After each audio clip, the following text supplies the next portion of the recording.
KBS 1라디오 뉴스레터 K.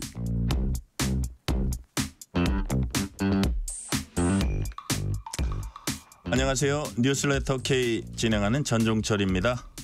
윤석열 대통령이 제2요구한 김건희 여사 특검법, 해병대원 특검법, 지역화폐법이 오늘 국회 본회의 재표결에서 부결돼서 자동 폐기됐습니다. 국민의힘 한동훈 대표에 대해 공격 사주를 한 김대남 전 대통령실 행정관이 기업 상임감사직에서 사퇴해야 한다는 요구가 여권에서 나오고 있습니다. 변호사비 대납, 법원 로비 등을 언급한 이화영 전 경기부지사와 변호인간 녹취가 공개돼서 파문이 일고 있습니다. 관련 내용 포함한 정치 현안들, 정치 토크 코너에서 깊이 있게 분석합니다. 건강식품은 온라인에서 구입하는 분들 많으십니다. 그런데 허위 과장 광고가 많아서 주의해야 한다고 합니다. 건강식품 허위 과장 광고 실태, KBS 한우리 기자와 자세히 짚어봅니다. 문자샵 9730, 짧은 문자 50원, 긴 문자는 100원, 어플리케이션 콩으로 보내시면 무료입니다. 유튜브 KBS 1라디오 계정 채팅으로도 얘기 나누실 수 있습니다. 문자 보내주시면 추첨을 통해서 커피 쿠폰 보내드릴 테니까요. 여러분의 이야기도 많이 들려주세요. 뉴스레터 K 지금부터 시작합니다.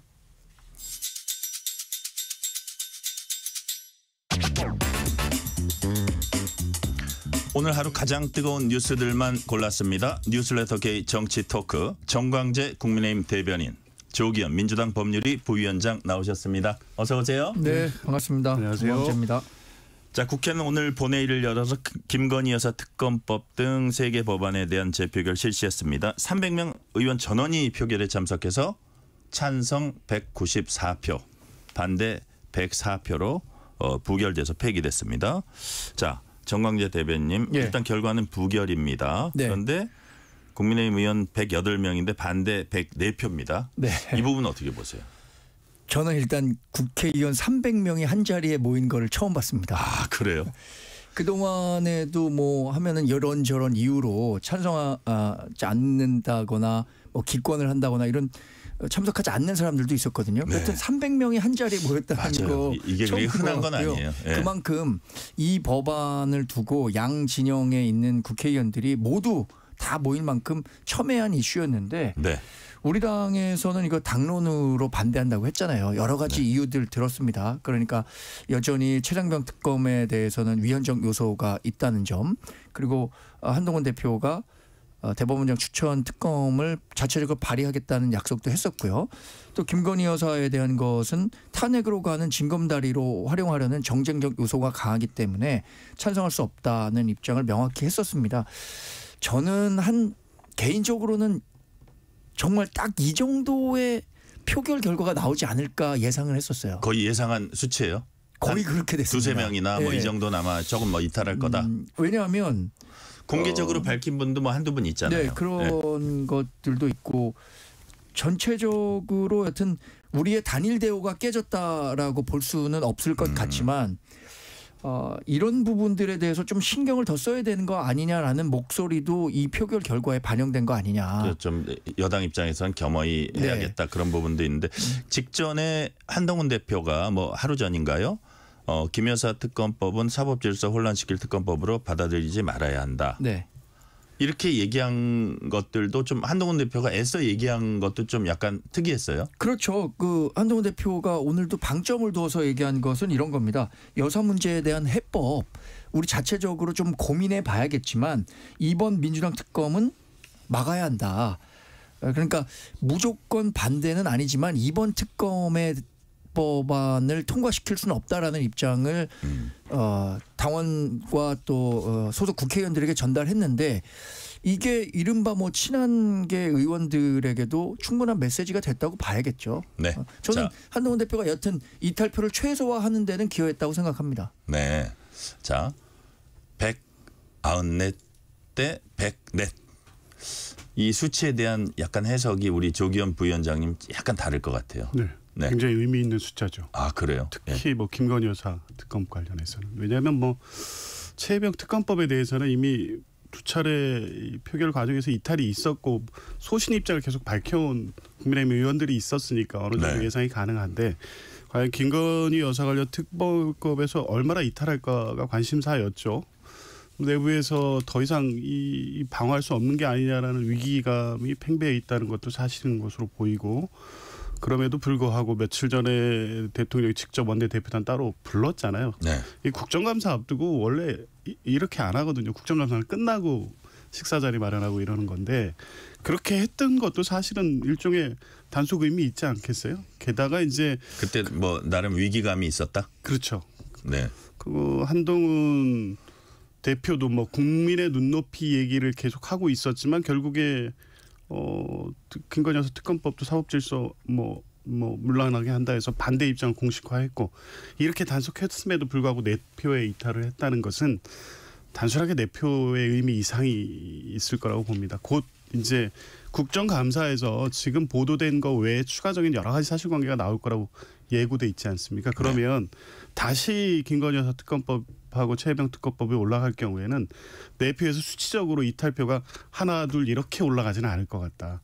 급격하게 이 이탈이 커질 수도 있는 상황이 9월 10월 국정감사 기간 동안에 조성될 수도 있는 어떤 이 계기가 됐다. 저는 그렇게 봅니다. 자, 이 대목에서 국회 본회의 표결 직후에 한민수 민주당 의원이 발언을 했습니다. 직접 들어보겠습니다.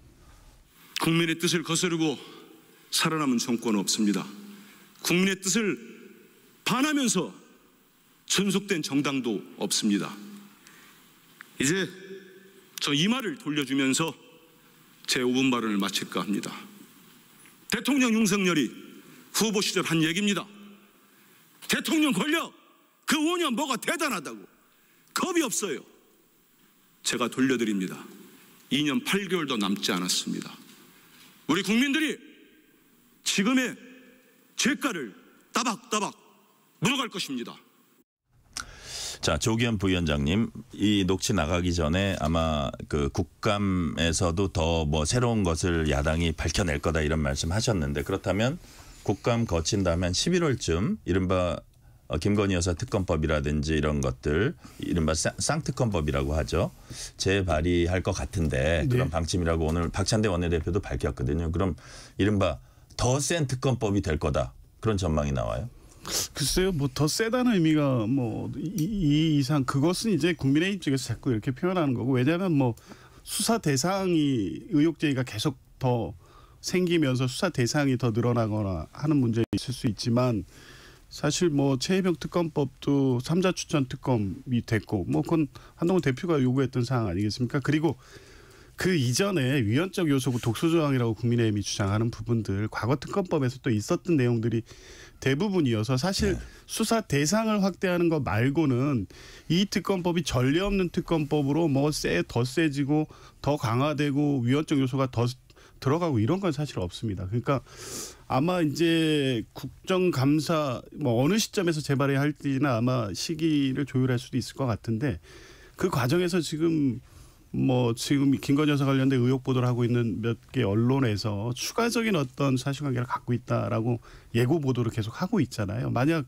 그 안에서 지금 수사 대상에 포함되지 않은 추가적인 사실 물론 포괄적으로 그 외에 관련된 사건이라고 돼 있긴 하지만 지금까지 드러나지 않은 어떤 다른 위법 사실이 있다고 하면 당연히 이제 그런 부분은 추가될 텐데 그거를 뭐 굳이 더 세진 특검법이다 이렇게 표현하지 않아도 될 것 같습니다. 자, 저기 정광재 대변인한테 질문 한두 개 드려볼게요. 지금 자, 이 문제를 그럼 어떻게 해소할 거냐? 김건희 여사 관련 문제를. 그러니까 물론 여당이 어떻게 보면 건건히 이제 다 문제를 제기하고 그 화력을 김건희 여사한테 집중하고 그게 어떻게 보면 이재명 대표의 사법 리스크에 대한 대응이고 설명을 하다 이쪽이 설명이 좀 막히면 이쪽으로 가고 이런 것들이 있잖아요. 그래서 그렇죠. 그럼 이제 여당이 어떻게 해소를 하기는 해야 되는데 뭐 사과에 대해서는 좀 약간 공감대가 있는 것 같아요. 여권 내 그리고 대통령실도 좀 고민하고 있는 것 같고 사과로 이 문제가 해결되는 문제는 아니잖아요. 저는 그럼에도 불구하고 사과는 하는 게 좋습니까? 저는 이렇게 생각했습니다. 이번에 그 명품백 수수 문제와 관련해서는 검찰이 수사심의위원회까지 열어서 굉장히 고심한 끝에 불기소 처분을 내렸어요. 네. 그러면서 검찰이 무슨 얘기를 했냐면 이게 국민 법 감정과는 맞지 않을 수도 있지만 법률가적 양심을 바탕으로 해서 불기소한다고 했어요. 또 하나 문제가 되는 것은 도이치모터스 주가 조작과 관련한 건데 이것은 아직 기소할지 불기소할지 검찰이 결정을 못하고 있습니다. 근데 이 정도 시점 되면 뭐 일부 분들은 김 여사가 사과하는 시기도 이미 실기한 것 아니냐라고 얘기하지만 저는 사과는 늦은 사과는 없다고 생각합니다. 그 시기 하면 그게 가장 적절한 시기에 하는 사과라고 생각할 수 있는데 그런 면에서 필요하다고 보는 거고요. 명품백 수수와 관련해서는 분명히 현명하지 못한 처신에 대해서 대통령도 사과를 드린다고 했습니다. 그러면 그 부분과 또 하나 도이치모터스와 관련해서는 검찰이 기소를 하든 기소를 하지 않든 간에 내가 모든 법 앞에 평등하다는 생각으로 수사에 적극적으로 임하겠다라는 네. 정도의 말씀만 하셔도 지금의 민심을 수그러뜨리는 데는 큰 도움이 될 거라고 생각하거든요. 네.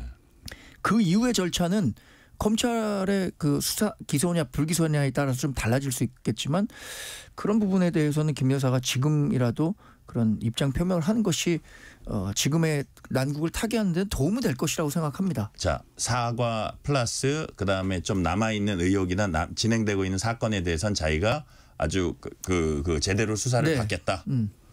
혹은 여당 입장에서 뭐 근데 그 수사 자체를 일단 지켜보는 거지 여당 입장에서 먼저 좀 합리적인 그러니까 여당 입장에서 자꾸 네. 이제 야당 그 특검법이 이건 너무 과하다고 하니 네. 여당 입장에서 좀 합리적인 특검법을 내놓고 이런 거는 아직은 고려할 때가 아닌 저는 거예요. 김 여사와 관련한 것에 대해서는 특검의 사안은 아니라고 봐요.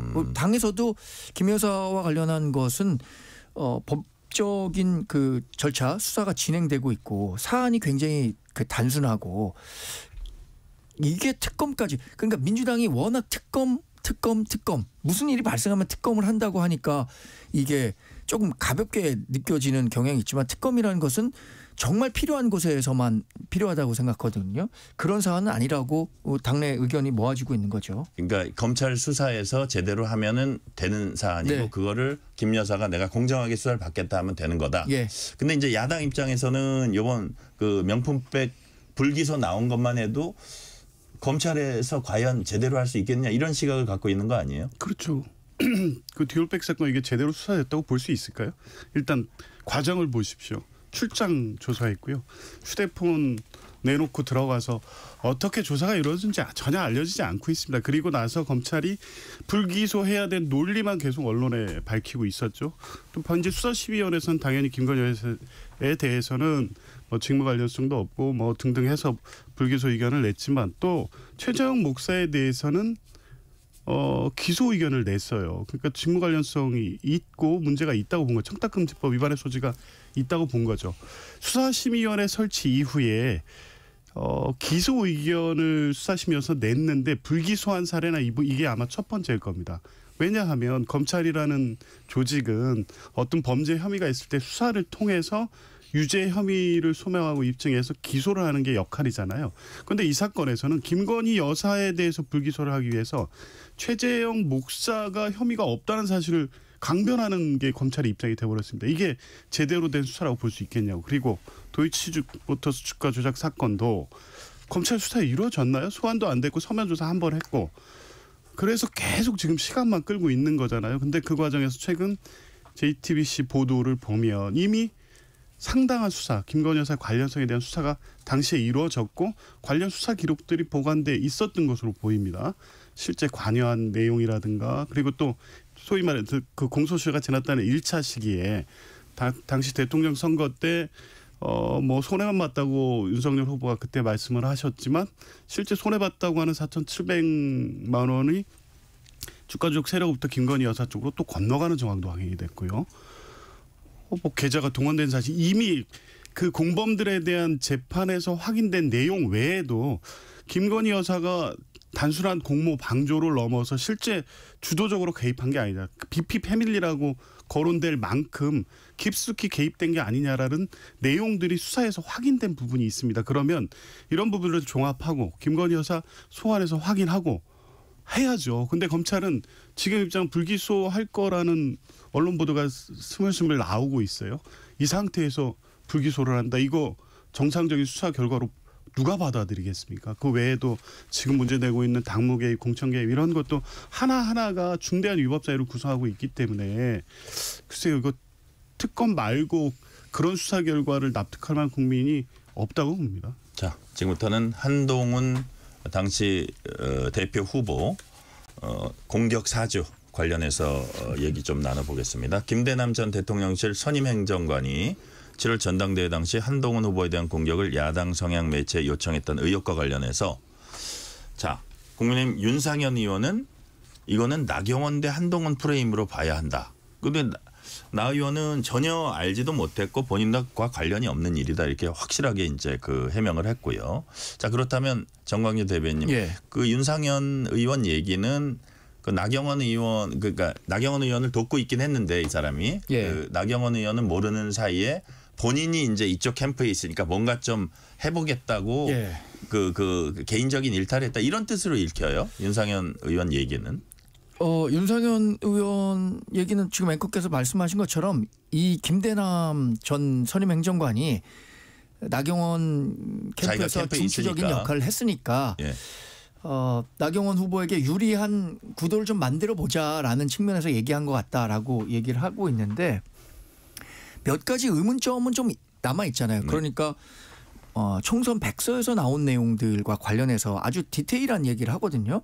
근데 그 내용은 총선 백서에 작업했었던 분들을 제외하고 아니면 그 전에 작업했던 분이 밖에 나와서 유튜브에 일정 부분 얘기한 걸 제외하고는 그렇게 디테일한 자료를 알 수 없는데 어떻게 김대남 전 선임행정관이 그것을 알고 그 좌파 매체인 이명수 기자에게 그것을 보도를 사주할 수 있었느냐 이런 문제들이 부각되고 있거든요.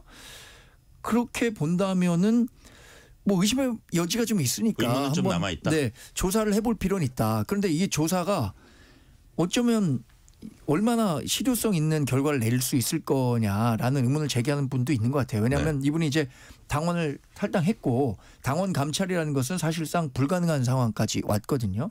그러면 이제 법적 조치를 검토한다 그랬는데 법적 조치를 통해서도 어디까지 진상이 나타날지에 대해서는 의문입니다만 그래도 공당이 이런 일이 발생했는데 아무 일도 하지 않는다면 앞으로도 이런 일 발생했을 때 어떻게 할 겁니까? 자, 근데 그 뭐 감사를 해야 된다 안 해야 된다 요 문제와 관련해서 나경원 의원은 그냥 실효성에 더해서 그 개인적 돌출 행동을 부각시킬 건 해당 행위고 좌파 탄핵 시나리오를 덥석 문격이다. 이 해석에 대해서 어떻게 생각하세요? 그러니까 우리가 2016년에 박근혜 전 대통령에 대한 탄핵 과정을 거치면서 민주당을 비롯한 그 야당들이 어떤 식으로 그 집권 세력에 대해서 공격하고 탄핵까지 몰아가는지에 대한 것을 직접 목도했잖아요. 그리고 그 과정에서 실제로 박근혜 전 대통령이 탄핵이 됐었는데 그런 과정에 대한 트라우마가 남아있기 때문에 이런 부분에 대한 경계의 목소리는 전 분명히 필요하다고 생각합니다. 이것이 당내 분열로 이어지고 예를 들어서 뭐 최상병 특검이나 김건희 여사 특검이 이번에 부결되긴 했지만 이게 자칫 다른 쪽으로 갈 수 있다는 점을 경계했다는 점에서는 의미가 있지만 그럼에도 불구하고 이 당이 이런 일이 발생했을 때 아무 일도 하지 않는 것은 안 된다. 그런 논리가 더 클 것 같아요. 그러니까 이게 나중에 해가지고 뭐 당정 간 분란이 더 커지니 아니면 실효성이 어떤 일을 떠나서 이거를 당이 그 제대로 된 공당이라면 이거를 조사 안 할 수는 없다. 그렇죠. 그 말씀하신 거고요. 조기현 부위원장님, 여권에선 이런 얘기도 자주 섞인 얘기가 나와요. 서울의 소리에 4번째 당했다. 뭐 이런 자주 섞인 얘기도 나오는데 여기서 좌파 탄핵 시나리오의 하나다. 이런 발언에 대해서는 어떻게 평가를 하세요? 이게 앞뒤가 맞는 말인가요? 김대남 그 전 선임행정관 같은 경우에는 지금도 여전히 윤석열 대통령 당선의 공신이었고 중요한 자리에 있었고 사실 특별한 어떤 경력이나 이것도 없이 이 선임행정관 자리에 있었고 비서관 직무대행까지 했습니다. 그리고 이 서울의 소리와 이 전화했던 녹취록은 계속 나올 것 같긴 한데 김건희 여사와 공천 개입 관련돼서 구체적인 얘기들을 하고 있잖아요. 그리고 그 얘기들이 전혀 허언처럼 들리지 않고 본인이 얘기한 대로 다 이루어집니다. 그러니까 이원모 전 비서관이 용인에 공천되는 과정 거기서 본인이 그런 관련된 얘기를 하면서 김건희 여사가 뭐 이철규 의원을 통해서 공천에 영향을 행사하고 있다고 말하고 이제 그렇게 해서 본인 공천을 어떻게 해 보려다가 그게 이제 리스크가 크다고 판단해서 바로 이제 마음을 돌려서 이것은 그렇게 대통령실 또 김건희 여사와 이 척을 지면서 했을 경우 위험이 더 크다고 보고 도와주고 공기업 가잖아요. 이 얘기를 자기 말한 대로 이런 연봉 3억의 상임감사 자리를 마음대로 갈 수 있는 게 이 김대남 선임 행정관의 어떤 개인적 역량이 뛰어나설까요? 그 배경이 없이 어떻게 가능하겠습니까? 이제 이런 자가 서울의 소리가 어떤 매체인지 분명히 알면서 이런 제보를 한 것은 물론 이쪽 매체를 이용해서 본인의 어떤 이 정치적 야욕을 실현시키려는 개인적 욕망도 있었죠. 근데 중요한 것은 그래서 일탈행위로 치부해버릴 수 있겠느냐. 김대남 전 행정관이 그 이명수 기자가 얘기했던 녹취 내용들은 실제 그 자리에서 그런 일이 있지 않았다면 단순히 창작해서 자기의 욕구를 실현시키로 만들어낸 얘기로 보긴 너무 어렵다는 거죠. 그런 측면에서 보면 그걸 탄핵 시나리오다? 그러면 그 탄핵 시나리오에 말려 들어간 김대남 비서관에 대해서 왜 지금 대통령실은 아무 얘기도 안 하고 있을까요? 이런 거를 보면 어쨌든 이것 지금 김대남 행정관의 어떤 문제를 대통령실과 끊어내려고 하자면 결국에 이렇게밖에 나올 수는 없겠지만 이게 과연 뭐 민주당이나 이쪽 야권에서 하는 탄핵의 일부 주장하는 의원들 이거하고 어떻게 연결시킬 수 있는데 저는 앞뒤가 말이 안 맞는다고 봅니다. 좌파 탄핵 시나리오와는 앞뒤가 안 맞는 얘기다라는 이제 말씀해 주셨고요. 이런 가운데 추경호 국민의힘 원내대표가 대통령 탄핵은 결코 있을 수 없다면서 야권의 일단 탄핵 관련 움직임이라 할까요? 이런 걸 강하게 비난을 했습니다. 먼저 추경호 국민의힘 원내대표 얘기 들어보시겠습니다. 탄핵의 밤 행사가 열리더니 이제 친명 강성 의원들을 중심으로 대통령 탄핵 발의에 착수했다고 합니다. 지금 민주당이 벌이는 온갖 입법 폭주의 목적이 이재명 구하기와 정권 퇴진에 있다는 것이 명확하게 드러나고 있습니다. 오로지 이재명을 구하기 위해 검찰을 겁박하고 사법부를 압박하고 국민이 선출한 행정부 수반인 대통령까지 탄핵하겠다고 하는 것입니다. 상권 분립의 부정이자 헌법에 대한 정면 도전인 것입니다. 지금 우리가 거대 야당의 폭거에 맞서 싸우는 것은 헌법을 지키고 나라를 지키는 일입니다. 민주당은 이재명 개인을 지키는 방탄이지만 우리는 헌정 파괴 세력들로부터 대한민국을 지키는 것입니다. 조경 부위원장님, 헌정 파괴 세력들로부터 대한민국을 지키고 있다는 추경호 원내대표 발언 어떻게 들으셨어요? 좀 너무 과장되신 것 같아요. 이게 일부 야권 의원들이 탄핵 추진 모임을 만든 것도 맞고 관련된 서신을 보내기도 한 것 같긴 하더라고요. 네. 근데 지금 뭐 조국 혁신당은 조금 다른 입장이긴 한데 민주당에서는 탄핵 관련 논의를 하지도 않고 있고요. 이번에 김건희 여사 이 특검법 표결 과정에서 보지만 물론 첫 번째는 위헌이나 위법 대통령의 위헌 위법 사유가 명백히 드러나야 되고 네. 그리고 탄핵에 필요한 의석수가 확보가 돼야 되고 여러 가지 조건들이 있는 겁니다. 그런데 이번에 김건희 여사에 대한 특검 그러니까 이 의혹 제기 때문에 국민들이 그렇게 이 특검 찬성 여론이 높음에도 불구하고 여전히 200표에 많이 모자라잖아요. 크게 이탈하지 않고 있는 상황에서 대통령 탄핵까지 이 고민하거나 지금 예를 들면 10월 탄핵 추진을 계획하고 추진한다. 이거는 너무 앞서 나가신 건데 이게 실제 그런 우려가 있어서 이런 말씀을 하시냐. 저는 그렇지 않다고 보는데요. 이 지금 김건희 여사의 여러 의혹 제기에 대해서 국정감사에서 여러 얘기들이 나올 거 아닙니까? 그 과정에서는 소위 말하는 탄핵 여론이 정말 생길 수도 있죠. 그리고 이것을 더 이상 감당할 수 없다는 국민의힘의 이탈이 아주 구체화될 수도 있고요. 근데 그거는 그런 거를 예상할 수 있을 뿐이지 지금 뭐 민주당이 어떤 구체적으로 탄핵에 필요한 정족수를 갖추고 또 그에 맞는 위헌 위법의 탄핵 사유를 명백하게 해서 추진할 만큼의 어떤 여론 이것은 아직은 아니라고 보고 있거든요. 이제 이렇게 하는 것은 국정감사에서 이런 의혹 제기를 탄핵 추진을 위한 명분으로 이렇게 공략하고 네. 그리고 이제 그렇게 해서 10월에 어떤 여권 내 대통령실의 위기를 넘어간 후에 11월에는 이재명 대표에 대한 선고가 2개 연달아 있지 않습니까? 이렇게 위기를 넘어가야 그러면 이제 만약에 이재명 대표에 대한 선고에서 하나라도 유죄 판결이 나올 경우에 지금의 위기 국면을 돌파할 수 있겠다. 그러기 위해서는 지금은 야권이 탄핵론을 오히려 이 지금 여당에서 부각시키면서 이용하고 있다. 저는 그렇게 봅니다. 근데 그것과는 별개로 정광재 대변인한테 질문하기 전에 네. 민주당 내부에서도 좀 탄핵 논의 너무 지금 타이밍에 세게 얘기하는 거는 좀 자제해야 된다 이런 신중론들이 꽤 있죠. 그렇죠. 그게 저 다수라고 봅니다. 그래요? 예. 네. 왜냐하면 오히려 이제 이걸 지금 아직 사실은 김건희 여사한테 여러 의혹들이 있고 사실 뭐 그걸 가지고 법리적으로 탄핵사 대통령의 탄핵사유로 구성을 할 수 있습니다만 실제 이 국회에서 통과가 된다고 한들 헌법재판소에서 인용될 수 있을 정도의 사유가 돼야 되는데 아직은 그 정도에 미치지 않았다고 보고 국민 여론 역시 뭐 이 비판 여론은 높지만 그렇다고 해서 대통령을 지금 시점에서 탄핵해야 된다는까지는 아직 안 됐거든요. 그렇다고 보면 아직은 신중하죠. 네.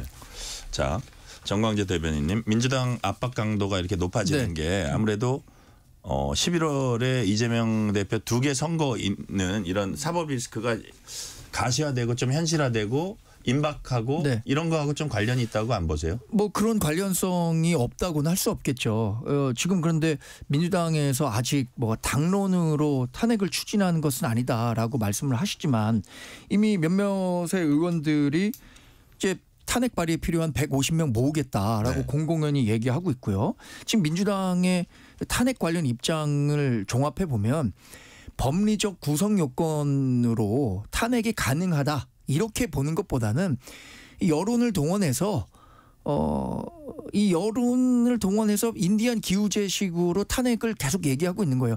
이렇게 얘기하다 보면 분명 한개는 걸릴 것이다. 아마 김건희 여사 특검법이나 최상병 특검법도 실체적 진실을 알아내기보다는 이 과정에서 윤석열 대통령이나 김건희 여사가 어떤 법률 위반이 있었을 것이다라는 점을 찾아내기 위한 특검이라고 볼 수밖에 없는 거죠. 그런데 헌법상의 명백한 위반이나 법률상의 중대한 그 위반이 있을 경우에만 탄핵이 가능하다는 거 민주당 모를 거 아니지 않습니까? 2004년에 노무현 전 대통령도 탄핵 재판이 헌법재판소까지 갔지만 네. 거기서 기각됐었던 거 아니에요? 어마어마한 역풍이라는 게 있죠. 네. 또. 네. 그런 부분들에 대한 고민도 있을 것 같은데 여하튼 민주당이 지금 탄핵 이러는 것은 윤석열 정권에 대한 적어도 조기 대선을 이끌어가기 위한 여론전이라고 볼 수밖에 없는 거예요. 네. 이와 관련해서 지금 대통령실도 좀 약간 입장을 내놨죠. 뭐라고 그랬습니까? 대통령실도 당연히 이런 네. 부분들에 대해서 경계하고 있는 거고 민주당의 전략이라는 것은 지금 삼척동자도 알고 있는 거 아닙니까? 조기 대선이나 아니면 이 이재명 대표에 대한 피선거권 박탈이 이루어지기 전에 대선을 치러야 한다.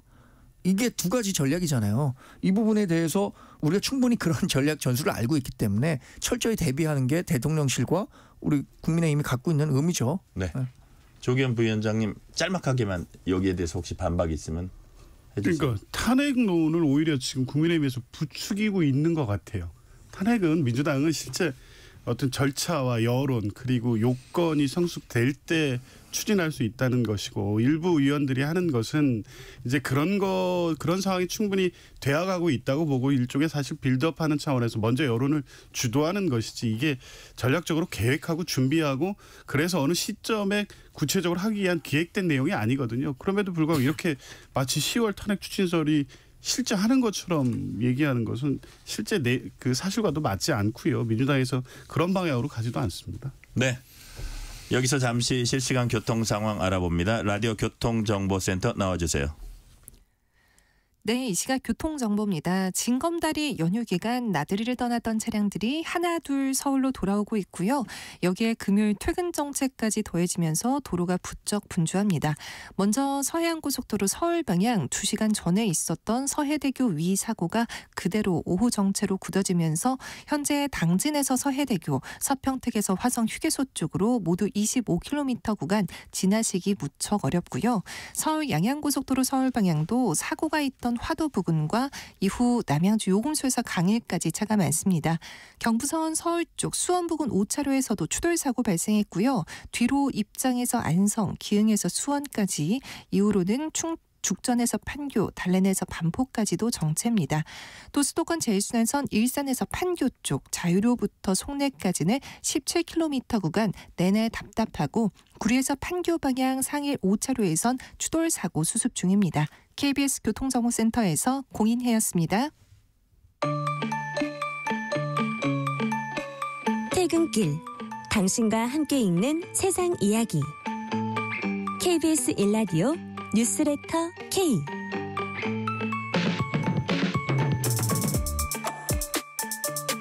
네, 공인의 리포터로부터 실시간 교통 상황 잘 살펴봤습니다. 여러분은 지금 KBS 일라디오 뉴스레터 K 정치 토크 정광재 국민의힘 대변인, 조기현 민주당 법률위 부위원장과 함께하고 계십니다. 자, 쌍방울 대북 송금 관련 제3자 뇌물죄로 재판에 넘겨진 이재명 민주당 대표 측이 법원에 재판부 재배당 요청했습니다. 조기현 부위원장님, 재배당 요청한 이유 뭡니까? 아직 이 변호인단 측에서 구체적 설명을 하지 않고 있고요. 네. 아마 8일 날 공판 준비기일인데 그때 그 사유에 대해서 이제 법원에 밝힐 것으로 보이는데, 그냥 제가 추정키로는 네.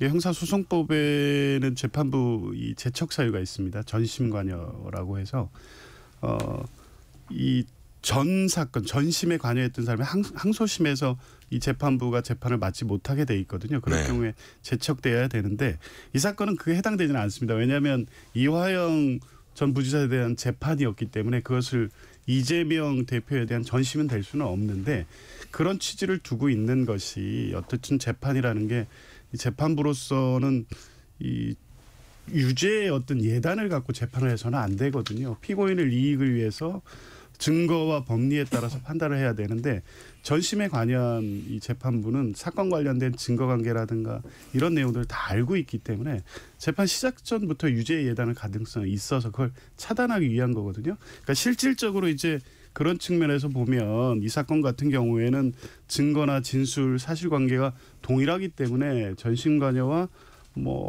사실상 전심에 관련된 내용이라고 볼 수 있고, 그런 측면에서 보면 피고인의 방어권 보장 측면에서 재배당 사유에 해당되지 않느냐라는 주장을 할 것 같습니다.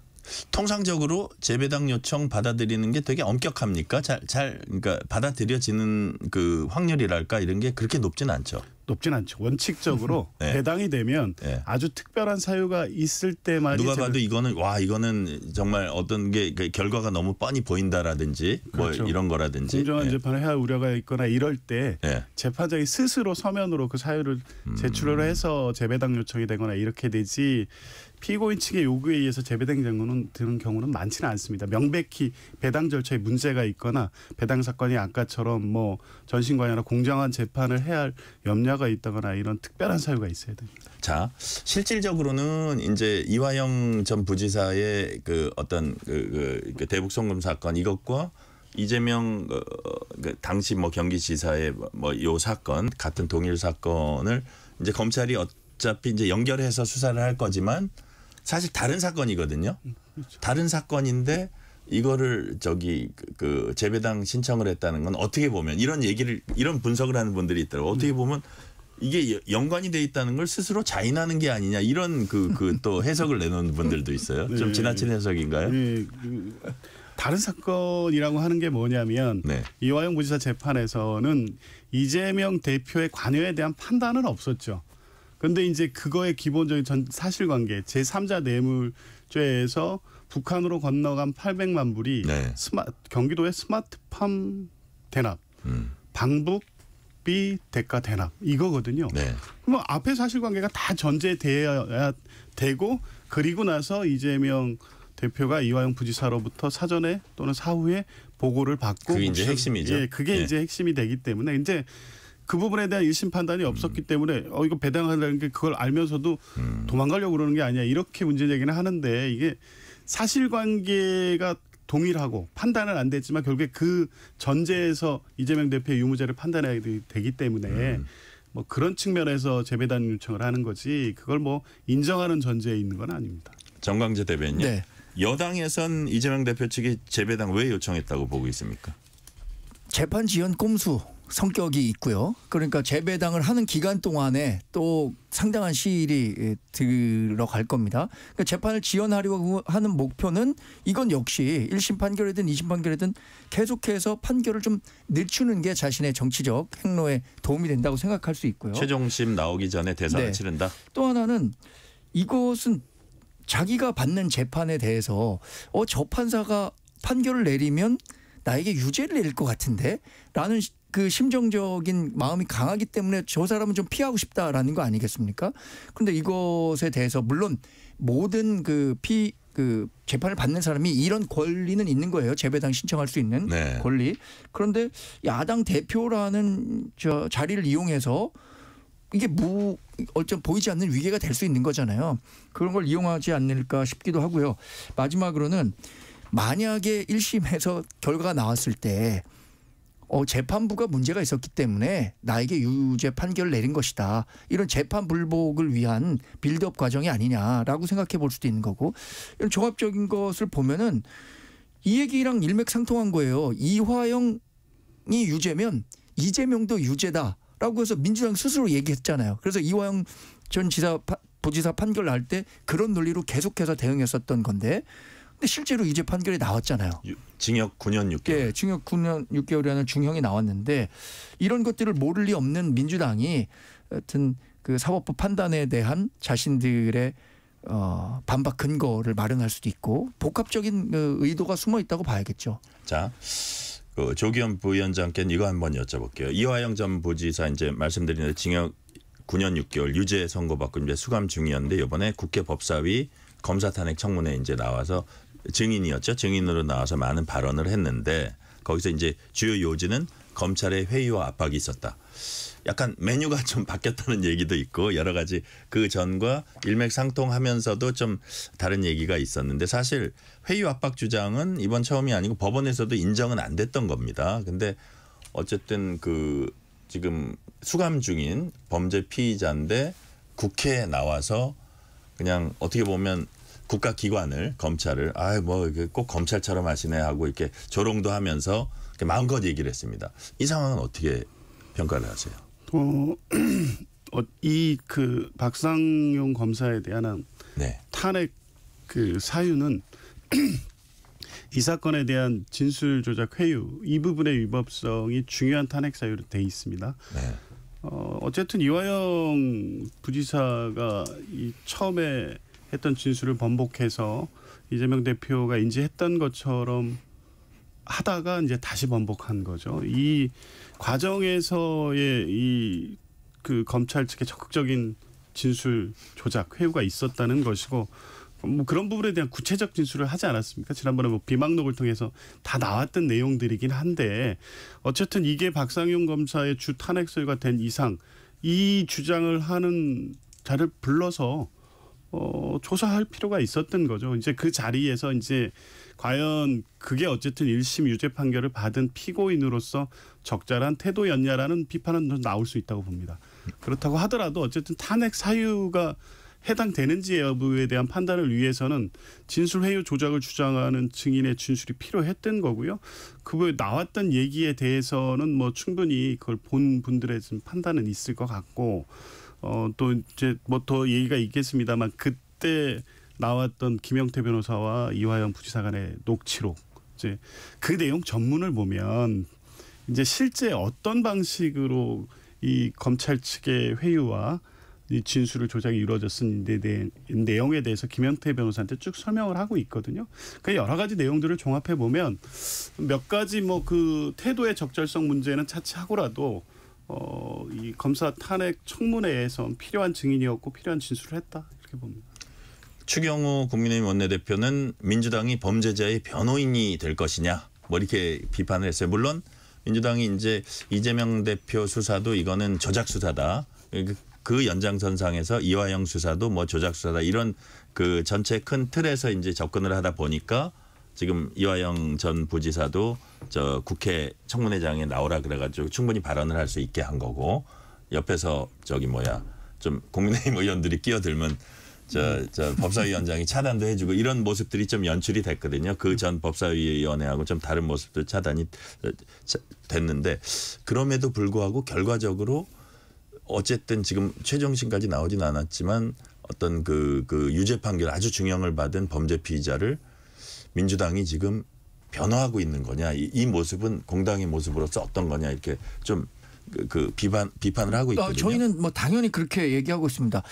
정치가 사법을 정치의 영역으로 끌어들이는 행위를 지금 민주당이 하고 있다고 생각하고요.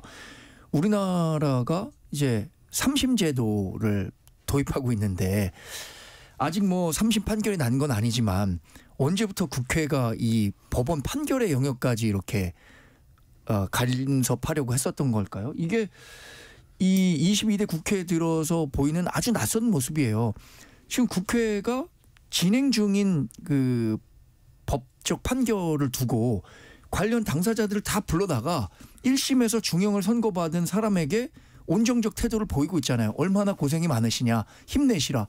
이런 것들을 국민에게 보여주는 모습이 이게 법정이 국회로 왔나요? 네, 이게 그래서 민주당은 어쩌면 이것을 통해서 뭐 정치 검찰의 무리한 기소였고 정치적 탄압이 있다라고 보여주고 싶었겠지만 민주당 지지자를 제외한 다른 분들이 어떻게 생각했을까요? 저는 오히려 이거에 대한 역효과가 훨씬 더 컸을 거라고 민주당의 생각합니다. 역효과가 더 크다? 그러니까 이 사법을 정치의 영역으로 끌어들여서 정치적 쟁점으로 만들고 여론을 동원해서 법원 판결에 영향을 주려고 하는 행위, 이 부분에 대해서 우리 국민들의 민도가 그렇게 낮지 않습니다.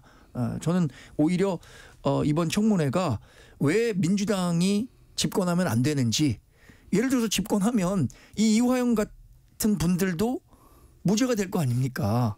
무죄가 될 거 뻔할 거 아니, 그렇게 생각하지 않겠어요, 국민들이?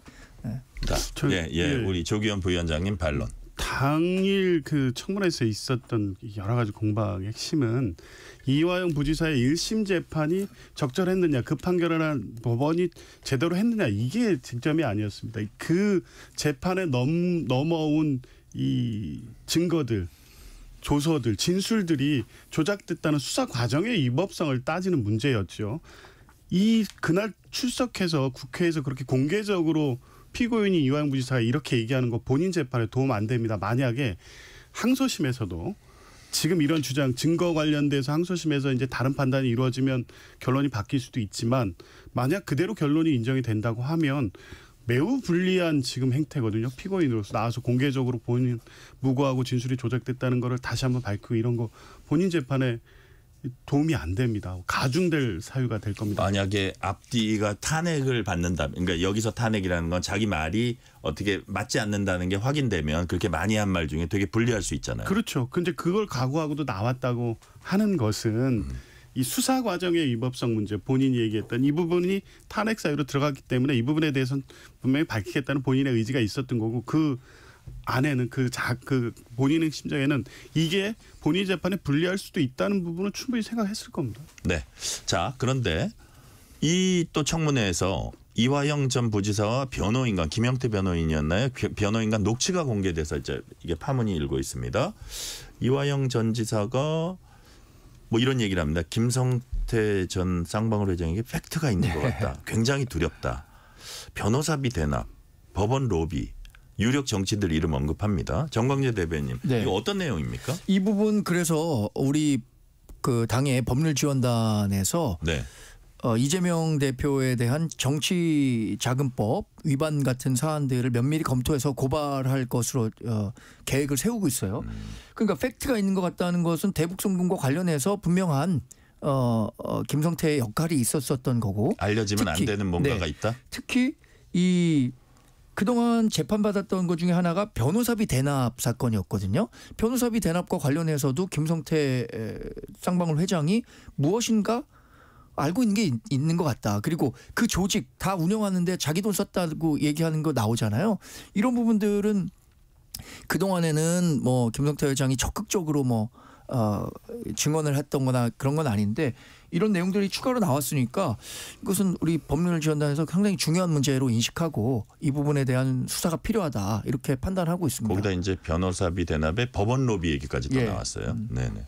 자, 근데 조기현 부위원장이 민주당은 이거 조작했다, 짜집기다. 자, 이런 지금 반박을 하고 있고 지금 여기에 대한 상황은 어디까지 좀 파악을 하셨어요? 일단은 전체 녹취록을 보면요. 당시 주진우 의원이 이 공개했던 그 내용이 이 전체 치료와 맞지 않는다는 거 바로 확인이 됩니다. 그러니까 전체 제가 본 게 전체라고 보여지는데 44페이지 분량의 녹취고 아마 녹음으로는 30분 분량일 텐데요.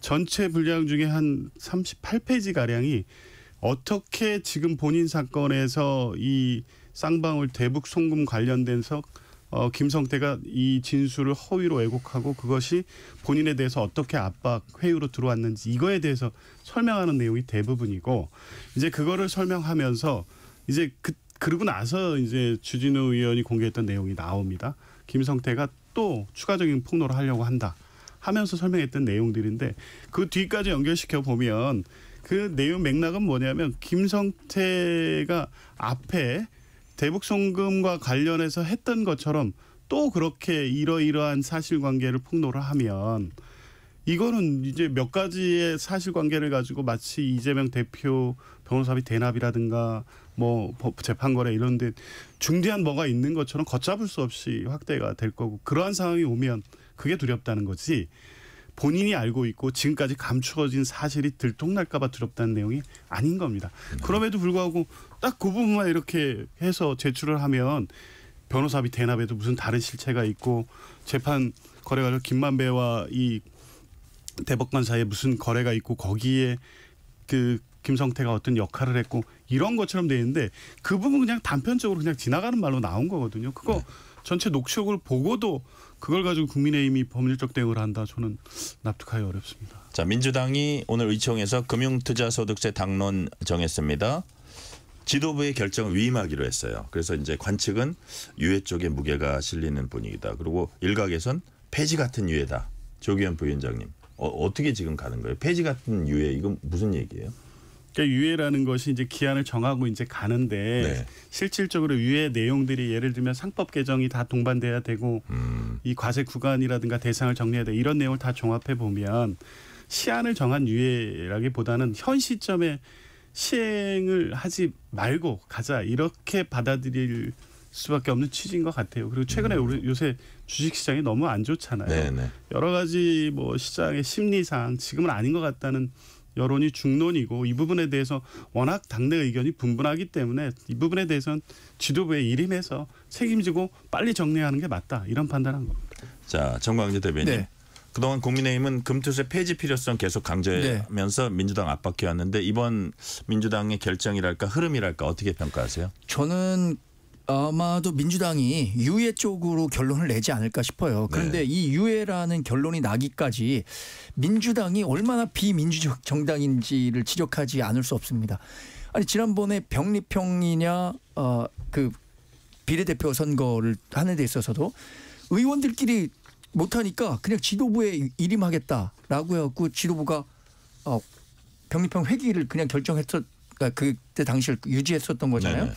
이번에도 당원들이나 아니면 의원들의 뜻을 전혀 반영하지 않고 그냥 지도부가 정하면 따르겠다라고 하는 데 대해서 상당히 그 민주적 정당을 자임하는 민주당의 올바른 태도인가라는 생각이 들고요. 또 하나는 이재명 대표가 이 금투세와 관련해서 계속해서 입장을 바꿔왔었어요. 필요하다, 뭐 유예해야 된다, 실용적으로 접근하겠다라고 한 결론이 전 결국에는 유예 쪽으로 날 것 같은데 그러면 자신이 대통령 후보가 됐었을 때 그때는 어떤 자세를 보일지 그때도 뭐 한번 예상해 보기 좀 어려울 것 같습니다. 자, 시간이 얼마 안 남았지만 민주당과 조국혁신당이 부산 금정구청장 보궐선거 후보 단일화 합의했다가 일단은 이 합의가 결렬된 상태인데 어떤 게 문제였는지 모르겠어요. 조기현 부위원장님 보시기에는 그래도 결국은 단일화를 성사시키지 않을까요? 어떻게 전망하세요? 예. 이 단일화 방법에 있어서 네. 이견이 존재했던 것 같습니다. 왜냐하면 뭐 문제는 그 디테일이잖아요. 거기서 네. 조사를 어떻게 하냐에 따라 결과가 달라질 수 있기 때문에 그 부분에 대한 이견이 있었던 것 같은데 그거 정리되는 분위기로 알고 있습니다. 네. 자, 국민의힘 입장에서는 금정도 금정이지만 인천 강화에 안상수 전 인천시장이 나온 게 부담입니다. 자, 정광재 대변인 여기는 어떻게 전망하세요? 그런데 제가 구체적인 여론조사 수치 말을 하면 안 되잖아요. 근데 네. 강화도는 굉장히 정당 지지율도 높고요. 그런 곳이에요. 강세 지역이죠. 이른바. 그래서 네. 뭐 최선을 다하면 좋은 결과가 있을 거라고 생각합니다. 그리고 금정 그 단일화 관련해서는 네. 야권이 정치 마케팅의 일환으로 이 단일화를 활용하는 거는 아닌가라는 생각도 듭니다. 그러니까 선거 막판에 또 단일화해서 극적인 효과를 내려고 하는 것 같은데 하려면 빨리 해야죠. 자, 오늘은 말씀 여기까지 듣겠습니다. 지금까지 정광재 국민의힘 대변인, 조기현 민주당 법률위 부위원장이었습니다. 말씀 감사합니다. 네, 고맙습니다. 뉴스레터 K 1부 마치고 2부가 이어집니다.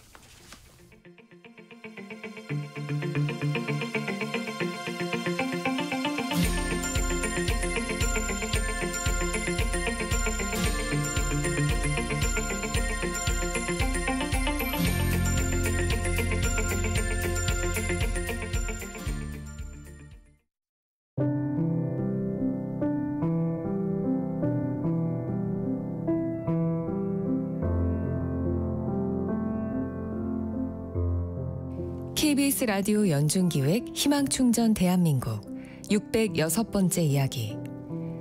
안녕하세요. 아나운서 유지원입니다.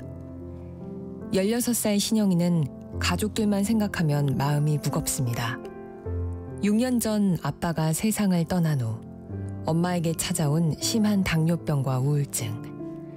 결국 일도 할 수 없게 되면서 경제적으로 점점 더 어려워만 졌는데요. 신영이의 오빠는 중증 지적장애인으로 24시간 돌봄이 필요하고, 막내 동생 역시 심한 소아당뇨와 뇌신경계 이상으로 대소변을 받아내야만 합니다. 그런데 최근 신영이마저 원인을 알 수 없는 탈모증으로 머리카락 대부분이 빠져버렸는데요. 병원비 걱정에 검사를 받는 것조차 두렵기만 합니다. 거울 속 자신의 모습을 볼 때마다 마음이 슬퍼지는 신영이. 하루하루가 힘겨운 신영이네 가족이 건강하고 평범한 일상을 만날 수 있도록 여러분의 관심과 격려를 보내주세요.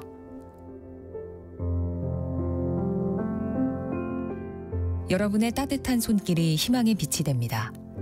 ARS 060-700-1580 060-700-1580 한 통화 3,000원으로 희망을 선물해 주세요.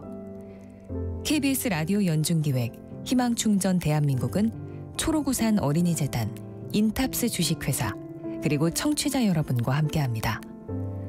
ARS 060-700-1580 한 통화 3,000원입니다.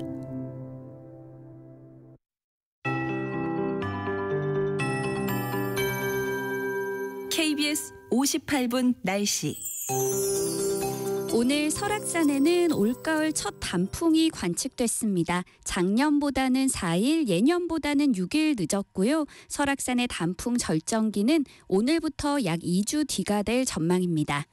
오늘 낮 동안 25도 안팎까지 기온이 오르면서 조금 덥게 느껴진 곳이 많았습니다. 하지만 해가 기울면서 기온이 빠르게 떨어지고 있습니다.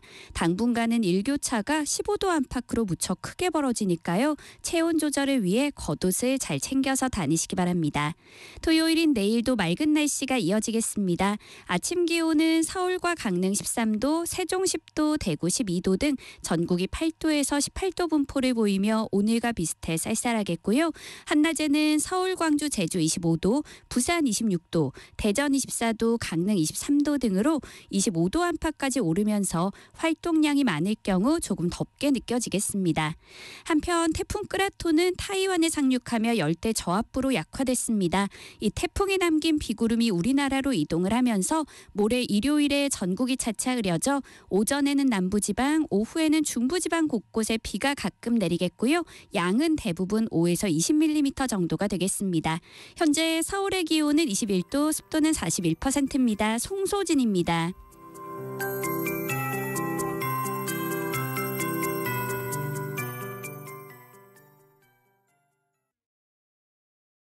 정성을 다하는 국민의 방송 KBS가 6시를 알려드립니다.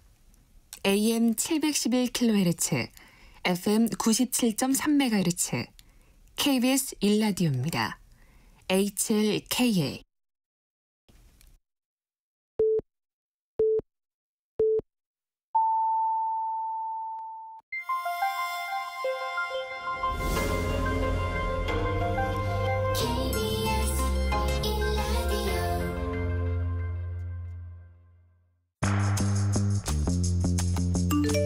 여러분은 지금 퇴근길 시사편지 한 장 KBS 1라디오 뉴스레터 K를 듣고 계십니다.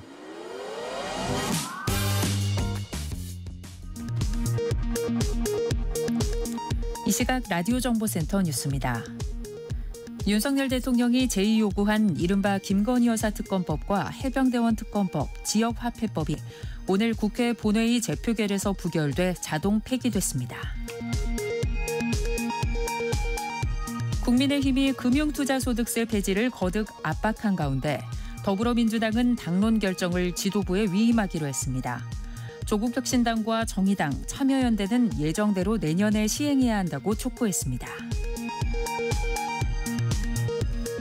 국민의힘 한동훈 대표 공격사주 의혹으로 논란이 된 김대남 전 대통령실 선임 행정관을 향해 대통령실 내에서 SGI 서울보증 상근 감사직 사퇴를 요구하는 주장이 나왔습니다. 김 전 행정관은 인터넷 매체의 악의적 편집으로 한 대표 측이 오해했다는 입장입니다. 김건희 여사의 고가가방 수수 사건을 고발한 인터넷 매체 서울의 소리 측은 검찰의 불기소 처분에 대한 항고를 예고하면서 검찰이 제출받은 가방을 소송을 통해 돌려받아 진위를 확인하겠다고 밝혔습니다. 북한이 오늘 새벽부터 오후까지 쓰레기 풍선 320여 개를 띄운 것으로 식별됐습니다. 서울 경기 지역에서 낙하물 120여 개가 확인됐고 풍선의 영향으로 인천국제공항의 항공기 운항이 일부 지연됐습니다. 지금까지 라디오 정보센터 뉴스 편유희였습니다.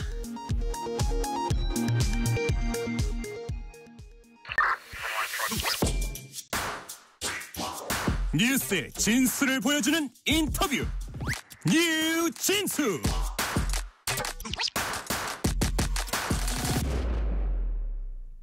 영양 보충제에서 다이어트 보조제까지 건강기능식품 국내 시장 규모는 6조 원대에 이릅니다. 이 시장을 차지하기 위해서 광고 전 마케팅 경쟁이 펼쳐지는데 특히 사회관계망 서비스 SNS상의 경쟁이 가장 치열합니다. 그러다 보니까 심각한 부작용 문제들도 생겨나고 있습니다. KBS 시사기획 창과 9시 뉴스를 통해서 그 실태를 보도한 KBS 한우리 기자 나오셨습니다. 한우리 기자 어서 오세요. 안녕하세요. 자, 먼저 이번 취재 어떻게 시작하게 됐습니까? 그러니까 사실 건강식품 문제가 아주 옛날부터 있었습니다. 이 네. 아주 옛날이라면 진짜 옛날을 말씀드리는 건데 왜 동네 차력쇼 하면서 이거 한번 잡숴봐 하는 그런 사람들이 있었지 않습니까? 예, 네. 돌아다니면서. 네, 그게 지금 방송으로 과대 광고로 옮겨온 거고 그게 네. 이제는 또 SNS 판으로 온 거거든요. 근데 사실 차력쇼 뭐 이거 한번 잡숴봐라고 했을 때는 저는 속지 않을 자신이 있다고 생각을 했거든요. 근데 저도 어느 순간 SNS 광고를 보고 이거저거 사 먹고 있더라고요. 네.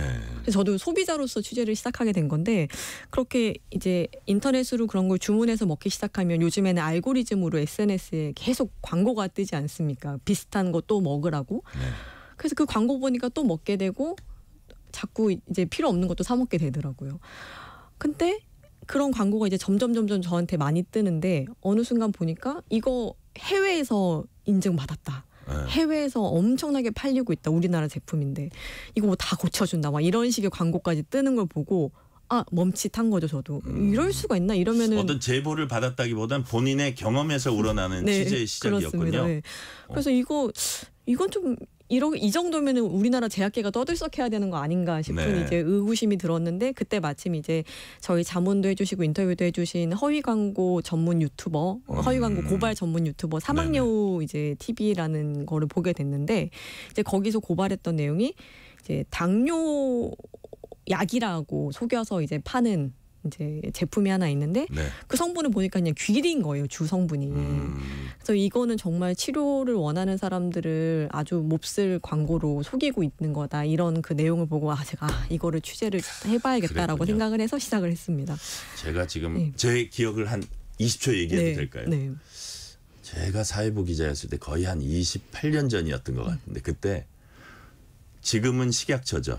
그때는 식약청이었거든요. 네. 식약청이 생긴 지 얼마 안 될 때 식약청에서 제보를 해가지고 어떤 현장을 덮쳐가지고 이제 취재를 해봤더니 소금물이에요. 이게 정인데 정제된 그 고체인데 소금물 갖고만 만들어서 거기다 약간의 다른 거를 첨가해서 만병통치약이라고 팔고 있더라고요. 그러니까 그런 거의 연장선상이죠. 맞습니다. 네, 계속 반복되고 있는 것 같습니다. 그러니까요. 역사는 반복된다는 네. 생각이 들고. 자, 우리 한우리 기자가 그렇게 해서 이제 KBS 취재진이 SNS 광고 약 800건을 직접 확인했다 이렇게 들었습니다. 광고 800건. 이건 어떻게 선정한 거예요? 이게 사실 선정했다기보다는 아까 말씀드린 대로 계속 이제 광고가 저 핸드폰만 열면 뜨니까 보다가 이거 문제 광고는 일단 다 저장을 해야겠다 싶었습니다. 그래서 거의 한 달 동안 핸드폰 열어서 의약사를 사칭하거나 치료제라고 속이거나 아니면 비포 애프터가 있는 광고, 이거 다 불법이거든요.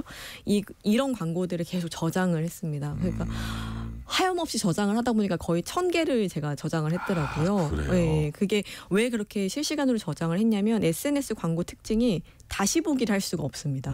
그 순간에 잠깐 저를 타겟으로 뜨고 그 광고가 사라지기 때문에 눈에 보일 때마다 저장을 해야 되니까 계속 저장을 하다 보니까 이제 1000개 정도 됐고, 계속 새로운 게 뜨니까 이거 계속 할 수는 없어서 이제 딱 800개까지 문제 되는 거를 이제 정하고 거기서부터 이제 다시 취재를 시작을 한 거죠. 분류를 하고 이 업체들이 어떤 업체들인지를 이제 보고 이렇게 한 거였습니다. 시작할 때부터 공을 많이 들였군요.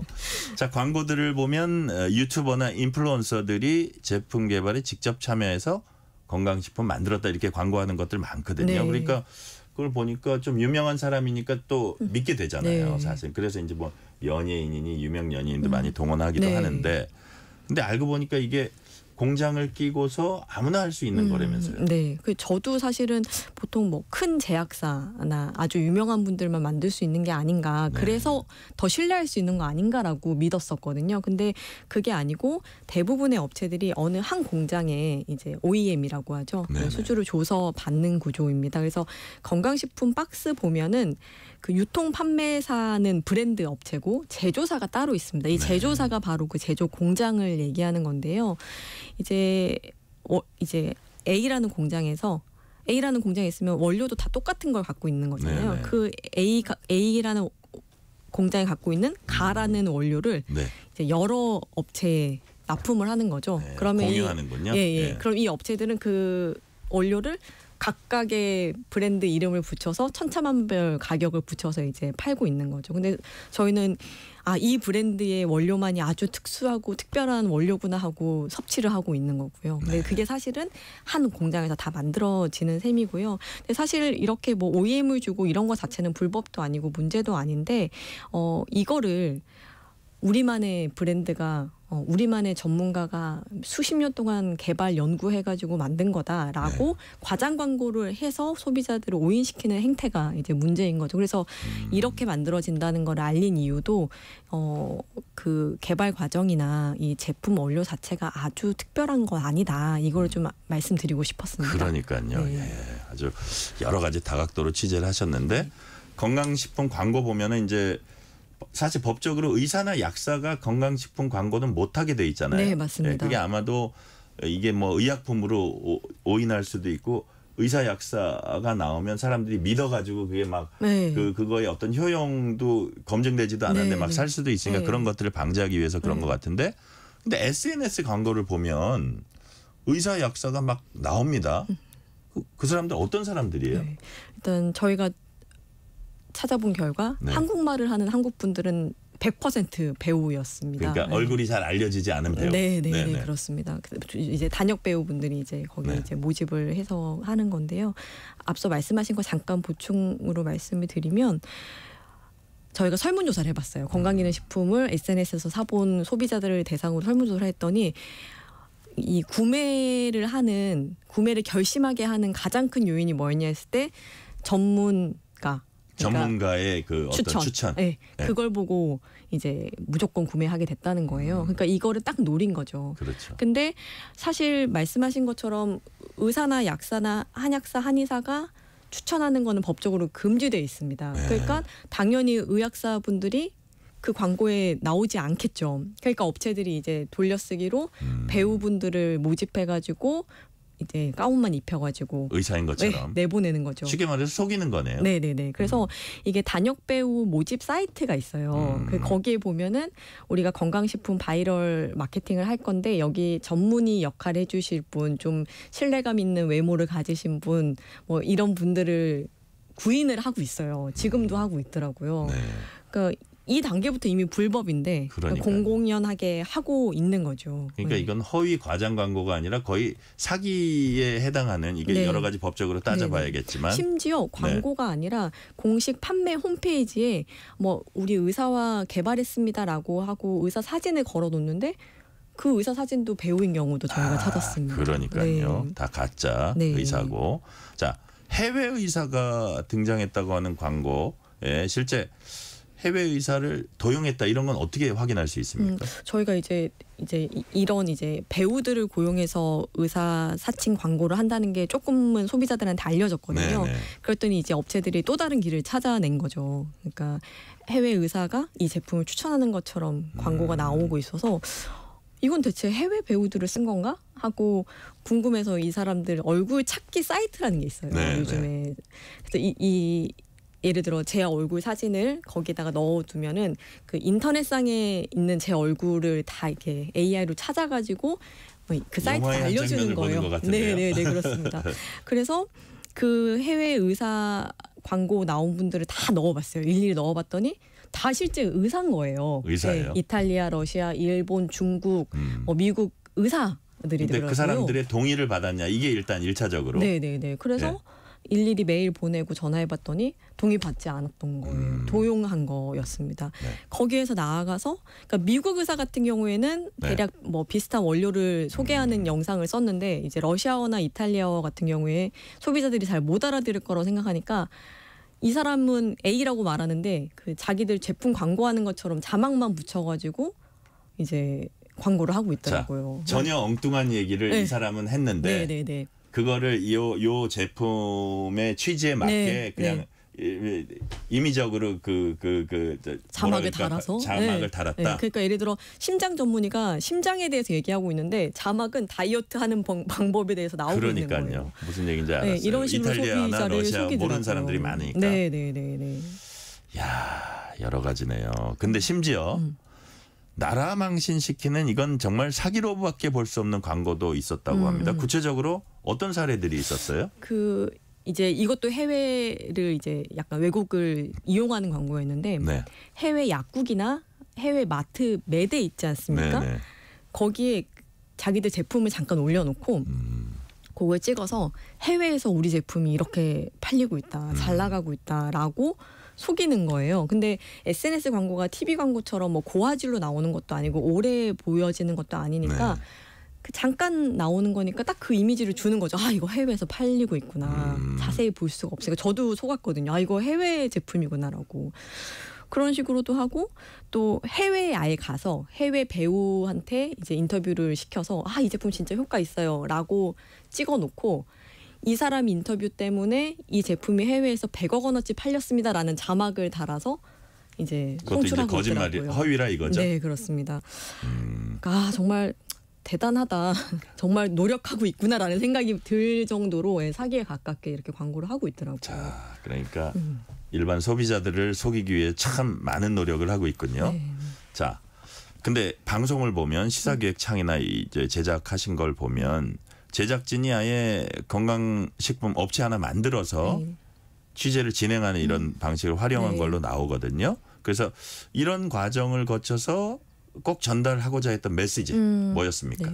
일단 첫 번째는 허위 광고를 만드는 그 과정 자체를 좀 직접 들여다보고 싶었습니다. 그러면 더 경각심을 높일 수 있으니까. 네. 그리고 처음에 좀 업체들한테 인터뷰도 요청해보고 정식 질의도 했는데 말씀을 안 해주시더라고요. 아, 그래요? 네, 어떻게 이런 허위 광고가 생산이 되는지 누가 요청을 해서 이렇게 만들어지는 건지를 알 수가 없으니까 그냥 저희가 직접 뛰어들어야 그 과정을 볼 수 있고 저희도 이제 직접 이제 녹취도 이제 들을 수 있고 하겠다는 생각이 들었고요. 두 번째는 이제 아까 말씀 나눴던 그 공장에 맡겨서 이제 쉽게 영양제를 만드는 그 과정을 네. 좀 보여드리고 싶었습니다. 그래서 뭐 아주 특별한 원료, 아주 특별한 제품을 만드는 게 아니고 누구나 이렇게 쉽게 만드는 건강식품이다라는 거를 좀 보여드리고 싶어서 네. 이거 이렇게 좀 진행을 했고요. 특히 이게 누구나 만들 수 있다는 이 문제가 왜 문제냐면 누구나 만들 수 있으니까 경쟁이 너무 심해지는 그렇죠. 거예요. 그러니까 예. 경쟁이 심해지다 보니까 허위 마케팅이 없으면 제품을 팔 수가 없는 거죠. 어차피 다 똑같은 제품이니까. 그러니까 부실한 제품도 그만큼 많다는 얘기죠. 네, 네, 그렇습니다. 그래서 이 누구나가 직접 데워보자. 이게 얼마나 쉽게 빨리 만들어지는 건지를 시청자분들한테 좀 보여드리면 좋겠다라는 생각을 했습니다. 그리고 실제로 네. 과정이 정말 짧았어요. 이거 만드는 과정이 한 달도 안 됐었거든요. 그러니까 이게 돈만 있으면 쉽게 만들어서 쉽게 광고할 수 있는 그런 과정이 있었습니다. 그렇게 사람들도 속이기 쉬웠다. 네. 이런 거를 직접 체험하셨고요. 네. 또 구체적으로 보면은 건강식품업체만들 실제 배우들 섭외하고 네. 인플루언서로 만들기까지 했다고 네, 해요. 네, 네. 실제로 사람들이 쉽게 속아 넘어갑니까? 그러니까 처음에 이 배우분 섭외해서 사진 찍어서 인스타그램이랑 이제 유튜브를 만들었어요. 네, 네. 근데 이분이 팔로워가 좀 있어야 인플루언서로 보이니까 네, 네. 그 팔로워를 저희가 돈 주고 샀어요. 또 팔로워를 파는 업체가 있거든요. 그래서 1,000명에 한 10만 원 주면 1,000명 정도 살 수가 있어요. 네네. 근데 이 업계에서는 10,000명 정도 팔로워만 있으면 인플루언서로 인정을 해주고 광고도 막 들어오기 시작한대요. 예. 그러니까 한 100만 원만 종잣돈이 있으면 인플루언서의 이제 기반을 다질 수 있는 거죠. 그래서 저희도 이제 그렇게 시작을 해서 인플루언서를 일단 만들고 처음에는 이렇게 속보이게 광고하지 않고 일상생활부터 올렸어요. 이제 다이어트에 성공한 여성이다라는 컨셉을 가지고 설정을 가지고 일상생활 사진도 올리고 운동하는 사진도 올리고 음식 사진도 올리고 했더니 인플루언서라고 생각을 하고 메시지가 오더라고요. 다이어트하는 법 좀 알려주세요. 뭐 아주 정말 진지하게 오는 거죠. 네네네. 예. 이런 거 먹으려고 하는데 이런 것도 괜찮을까 이렇게 이제 묻기 시작하시더라고요. 그러고 난 다음에 이제 제품 광고를 시작했더니 이제 제품에 대한 문의가 오기 시작하더라고요. 야, 근데 하 기자 얘기 네. 지금 듣다 보니까 제가 딱 머리에 떠오르는 네. 생각이 인플루언서의 또 젊은 사람들이 되게 또 거기 집착을 하고 네, 이렇게 네. 주목하잖아요. 네. 그로 인해서 소비도 많이 하고 네, 이게 잘된 소비인지 네. 못된 소비인지도 모르면서 네. 그럼 지금 말씀 들어보니까 인플루언서 만드는 그 작업도 상당히 어떻게 보면 좀 작심을 하고 이제 가상의 어떤 뭐라 그럴까 네네. 정말로 실질적인 게 있는 게 아니라 네. 그런 어떤 껍데기성의 그런 걸 만드는 것도 그렇게 어렵지 않다는 생각이 드네요. 네, 그럼 네, 네. 사람들이 속아 넘어갈 가능성도 그렇게 여러 가지 가능성이 널려 있다는 생각이 네네. 들어요. 어떤 그죠? 컨셉과 타깃만 정확히 잡으면은 충분히 만들 수 있겠다는 생각을 저도 했습니다. 그러니까요. 네. 자, 그러면 한우리 기자는 별도로 이제 불법 광고물 제작 게재한 업체들도 취재를 했습니다. 네네네. 그들 반응은 어땠어요? 그러니까 일단 반응을 따야 됐는데 저희가 이제 반론을 받아야 되니까요. 네. 만나기가 너무 쉽지가 않았습니다. 그러니까 그 사무실을 다 찾아가 봤더니 사무실 자체가 공유 오피스인 경우가 대다수여서 이제 뭐 대표도 직원도 이제 사무실에 없고 전화를 해봐도 이제 전화 연결이 제대로 안 되고 그래요? 그래서 이메일을 일괄 이제 보냈는데 읽긴 하시고 답이 없으신 경우가 거의 대부분이었고요. 이제 몇 군데 이제 연락이 된 곳은 우리가 이제 광고 물량이 너무 많다 보니까 일일이 확인을 못했고 광고 업체에서 알아서 그렇게 불법 광고를 낸 거다 이렇게 이제 해명을 하시더라고요. 네. 그러면서 이제 문제되는 광고 내리겠다 이렇게도 말씀을 하셨습니다. 그럼 광고 업체가 자기 마음대로 이런 불법 광고 마음대로 막 할 수 있는 겁니까? 저희가 광고 집행을 직접 해봤잖아요. 네네. 근데 여러 곳에 광고 대행을 맡겨봤는데 이게 광고주가 모를 수가 없습니다. 그러니까 그렇죠. 처음부터 어떤 컨셉으로 예를 들어 의학사가 추천하는 컨셉, 비포 애프터가 있는 컨셉으로 광고를 만들어주세요라고 이제 전달을 해야 되고요. 네네. 그러면 광고업체에서 막 시안을 만들어서 1차 시안을 줍니다. 다 똑같아요. 시안을 주고 이 시안에서 이게 마음에 안 들고 이것 좀 더 넣어주세요. 뭐 그렇게 해서 또 전달하고 그럼 마지막에 오탈자 검사해가지고 내거든요. 이게 광고주가 모르게 광고업체가 할 수 없는 구조더라고요. 그런데 이제 업체들은 책임을 이제 광고업체에 떠넘기는 거죠. 네. 자, 그런데 시사기획창이 만든 건강식품이 네이버 같은 포털 사이트 기사에도 나오기도 했습니다. 네. 기사를 가장한 일종의 사실은 광고였는데 그게 이제 포털에는 멀쩡한 기사처럼 네. 언론 기사처럼 정상적인 언론 기사처럼 나간 겁니다. 자, 이제 취재를 해보셨으니까 해당 기사는 어떤 과정을 거쳐서 포털에 이렇게 내걸리게 됩니까? 그게 거기도 이제 언론 대행 업체가 있더라고요. 거기에 맡겨서 내가 얼마만큼의 수량 또 어느 정도 규모의 언론사에 이 기사가 실리길 원한다라는 걸 말을 해주면 단가를 정해줍니다. 그래서 네. 한 건당 최소 몇만 원에서 뭐 수십만 원까지 내면은 이제 기사를 걸어주고요. 이게 건강식품이다 보니까 뭐 치료된다 뭐 이런 말만 안 쓰면은 이제 출시했다 뭐 어디 뭐 이벤트 참석했다 뭐 이런 기사인 것처럼 네. 실어주더라고요. 근데 또 저희가 참 씁쓸한 일이지만 저희 직업이지 않습니까? 기사 쓰는 게. 그래서 이제 보도자료 형식으로 기사를 써서 보냈더니 정말 단 한 글자도 안 고친 상태에서 기사가 다음 날 실리더라고요. 근데 이제 저희 거 검색하느라고 이제 보니까 다른 업체도 정말 똑같은 내용이 막 수십 개 언론사에서 똑같이 이제 그날 뭐 출시됐다 이런 기사가 실리더라고요. 그렇군요. 지금 하 기자 얘기 들어보니까 우리가 포털을 볼 때 이게 기사인지 기사의 형식을 띠고 있지만 광고인지를 잘 봐야 된다는 네. 말씀이시고요. 자, 7409님이 이런 문자 주셨어요. 거짓 과장 광고는 우리 사회 불신을 확대시키는 아주 위험한 암적인 행위입니다. 이제는 SNS뿐만 아니라 모든 판매 광고의 신뢰성을 갖기 위한 제도적 기준을 마련해야 합니다. 해주셨고요. 1248님은 이런 질문을 하셨어요. 왜 정부에서는 단속이 없을까요? 이건 소비자를 속이는 것 아닌가요?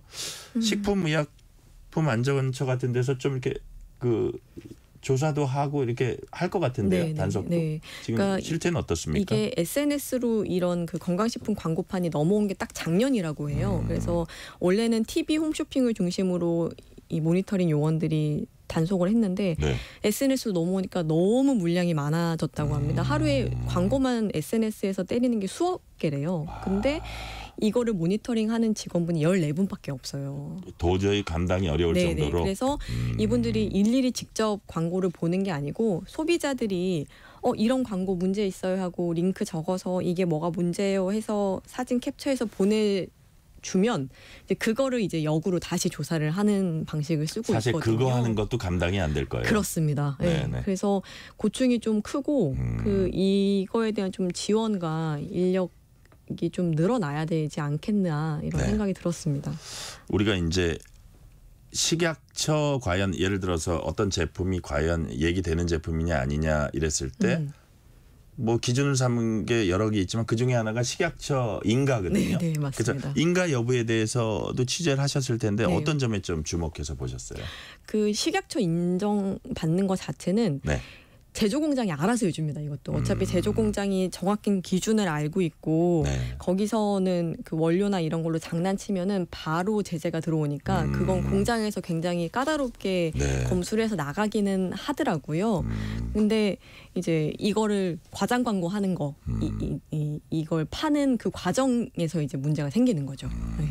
자, 이 이제 식약처가 지속적으로 단속하는데도 불구하고 아까 한우리 기자 얘기 들어보니까 워낙 지금 수많은 엄청난 양의 광고들을 다 감당할 상황은 아니다. 그래서 어떤 시스템을 좀 갖춰야 된다는 생각도 들고요. 네. 자, 서아리 씨가 이런 문자 주셨어요. 와, 한우리 기자님 대단하십니다. 아주 최고입니다. 아이고, 혹시 감사합니다. 친구는 아니죠? 아, 네. 처음 모르는 듣는 분이에요. 이름입니다. 모르는 네, 네, 분이 네, 서아리 네, 씨가 네, 네. 아주 극찬을 해주셨어요.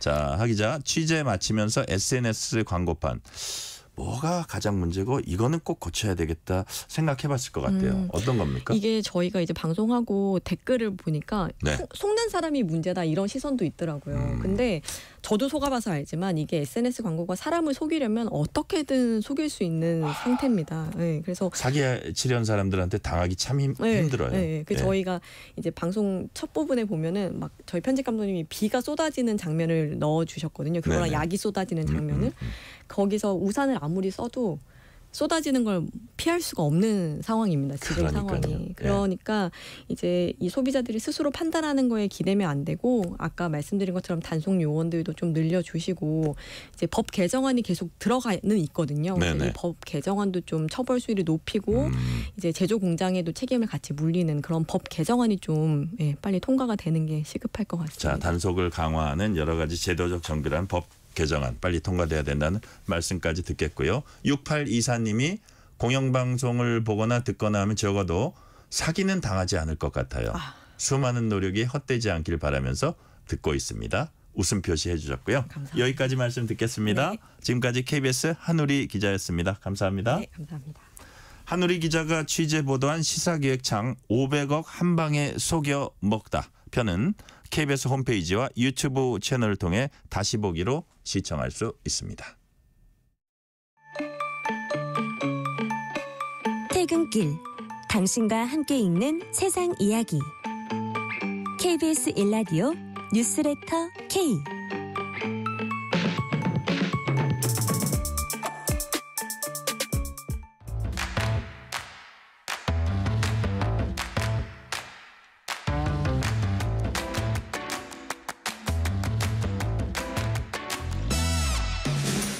오늘의 가장 뜨거운 뉴스, 화제 소식 쏙쏙 골라서 전해드립니다. 뉴스레터 브리핑. 오늘은 손지은 서울신문 기자 나오셨습니다.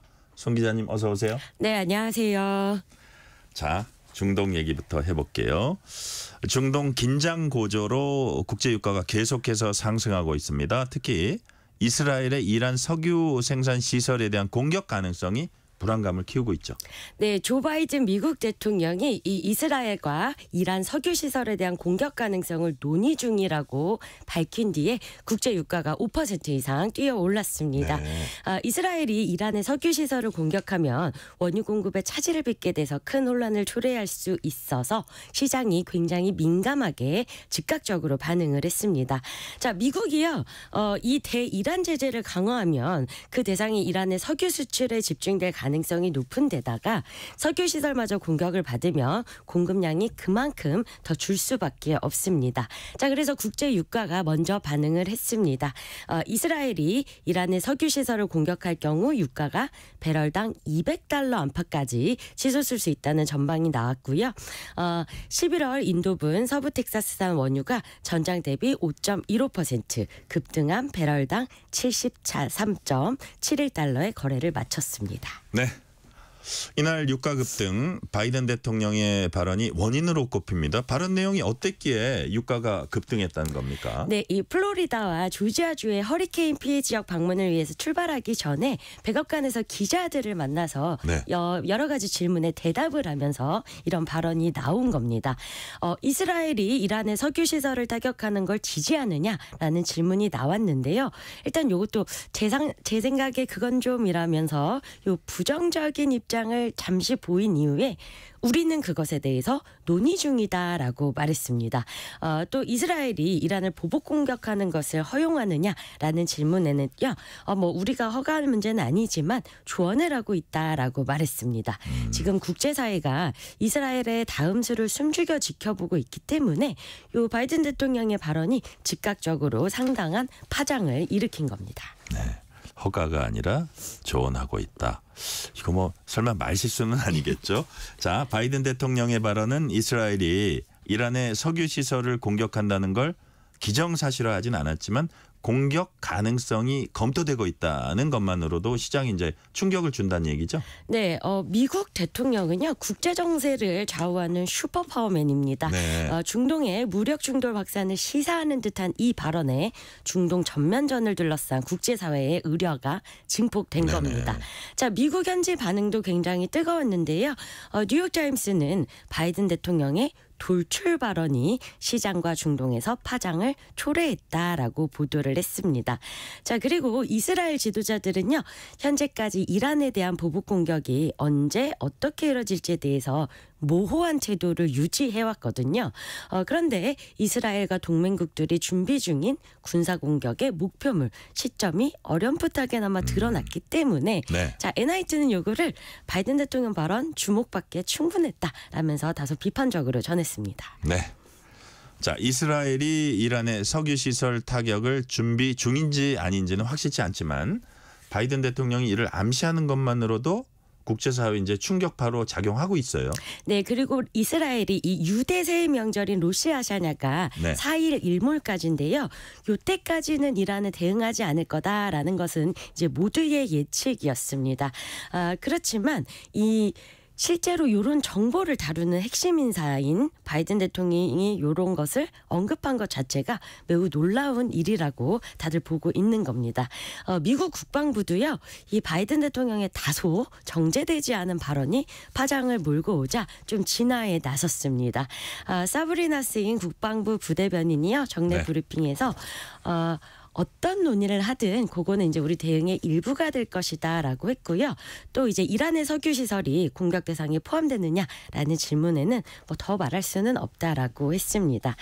지금 이스라엘이 이란을 상대로 취할 수 있는 카드로는 유인 암살, 또 군사시설 정밀 타격, 석유 시설 공격, 또 심지어 핵시설 공격 가능성까지 다양한 선택지가 거론되고 있습니다. 그렇군요. 두 번째 이슈는 한미 방위비 협상 소식입니다. 오늘 한미 방위비 협상이 타결됐습니다. 이게 시작한 지 5개월 만이죠. 네, 맞습니다. 한미 양국이 내후년 주한미군 방위비 분담금을 1조 5,192억 원으로 8.3% 인상하는 데 합의했습니다.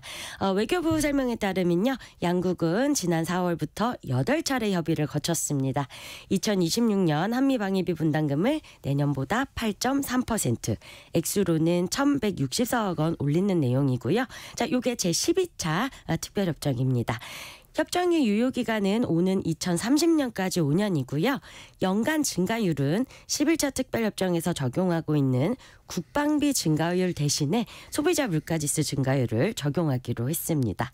자, 그리고 예상치 못한 경제 상황으로 인한 급격한 분담금 증가를 방지하기 위해서 연간 증가율이 5%를 넘지 않도록 하자라는 데도 합의를 했고요. 자, 이제부터는 미국의 대선 주자들이 또 여기에 대해서 어떤 이야기를 할지가 또 내일쯤 아침에 전해질 것으로 보입니다. 네, 이태우 한미 방위비 협상 우리 측 대표 고생도 많았을 것 같고요. 자, 다음 소식은 의료 소식입니다. 국립대 병원 등 정부 부처나 기관에서 운영하는 전국 공공의료기관 의사 수가 최소 정원보다 3,500명가량 부족하다는 집계 결과가 나왔는데 이게 어디서 나온 자료예요? 네, 경제정의실천 시민연합 경실련과 국회 보건복지위원회 소속 더불어민주당 전진숙 의원이 각 정부 부처로부터 받은 자료를 취합을 한 겁니다. 네. 이제 국정감사를 앞두고 있기 때문에 이런 것들이 이제 국정감사에서도 집중적으로 다뤄질 예정입니다. 네. 자, 전국의 공공의료기관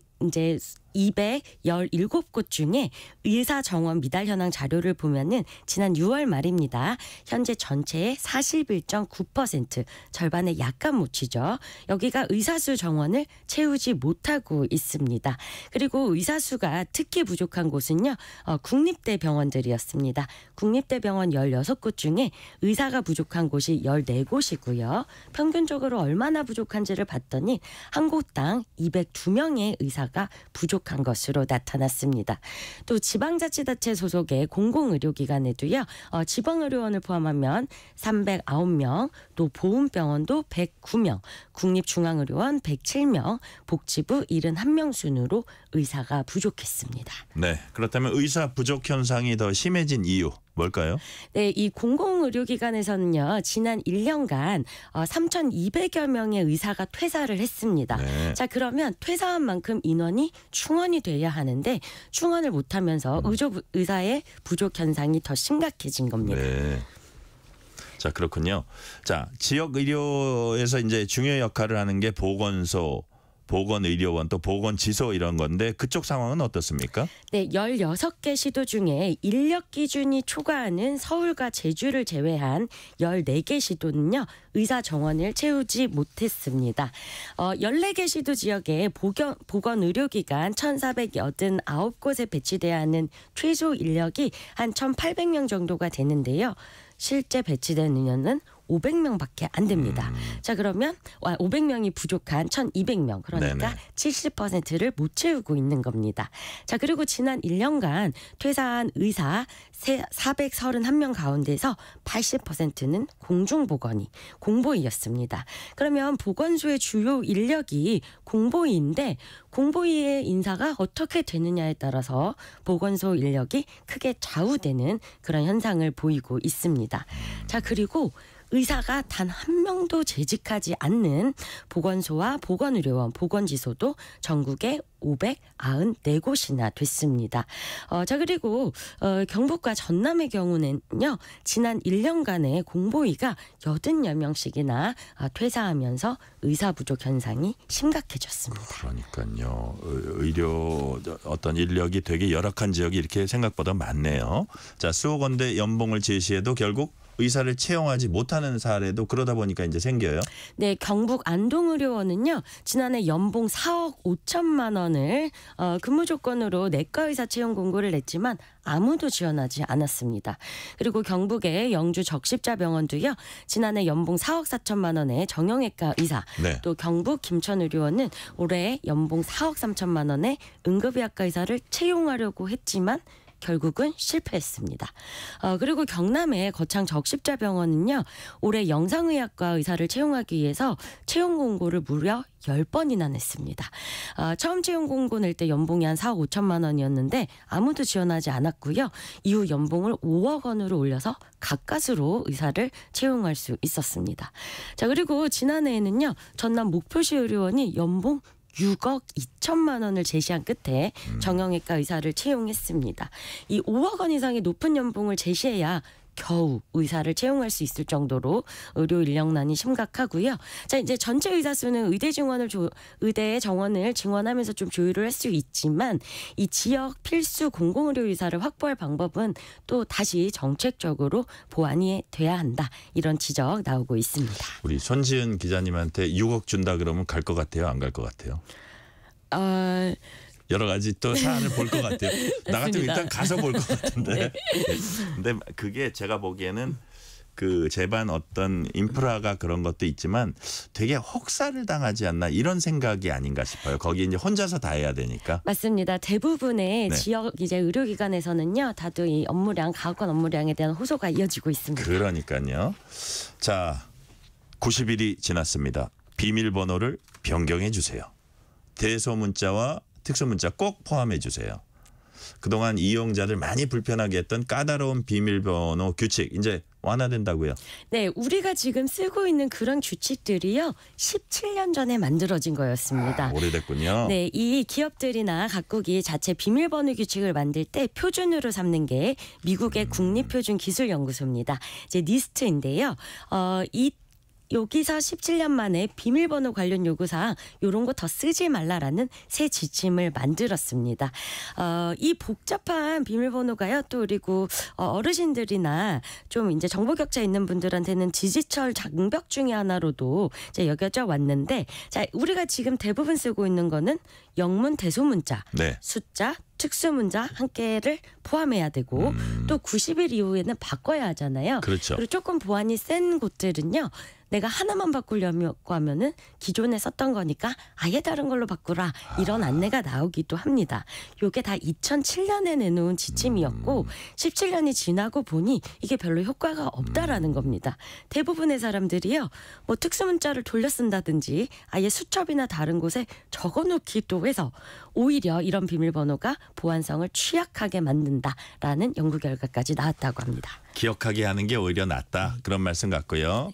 미국 NIST는 지난달 공개한 디지털 신원 지침 가이드라인 개정안에서 금기 사안도 또 정했다고 해요? 네, 금기 사안에 정기적으로 비밀번호 변경을 요구하는 행위도 포함이 돼 있습니다. 네. 또 여러 문자 유형 섞어 쓰는 것도 좋지 않다라면서 이번 가이드라인에서는 하지 말아야 할 것으로 돼 있습니다. 네, 그럼 NIST는 어떤 비밀번호 권장합니까? 네, 우리는 되게 어렵게 하기 위해서 아무 의미 없는 숫자들 난수를 조합하는데요. 그러지 말고 차라리 영어로 만약에 예를 들면은 read the newspaper 이런 식으로 나만 알 수 있는 문장을 쓰는 것, 이것이 더 암호의 보안성을 높일 수 있다고 합니다. 예, 시간이 거의 되긴 했지만 마지막으로 질문 하나 더 드릴게요. 글로벌 빅테크들은 비밀번호도 이제 안전하지 않다 생각에 새로운 보안 시스템 도입하고 있다고 합니다. 어떤 겁니까? 네, 이제 핸드폰 기능에 있는 지문과 얼굴 인식 같은 생체 인증으로 네. 온라인 서비스 로그인을 가능하게 하는 겁니다. 네, 그렇군요. 아주 간단하게 잘 설명해 주셨어요. 여기까지 말씀 듣겠습니다. 지금까지 손지은 서울신문 기자였습니다. 말씀 감사합니다. 감사합니다.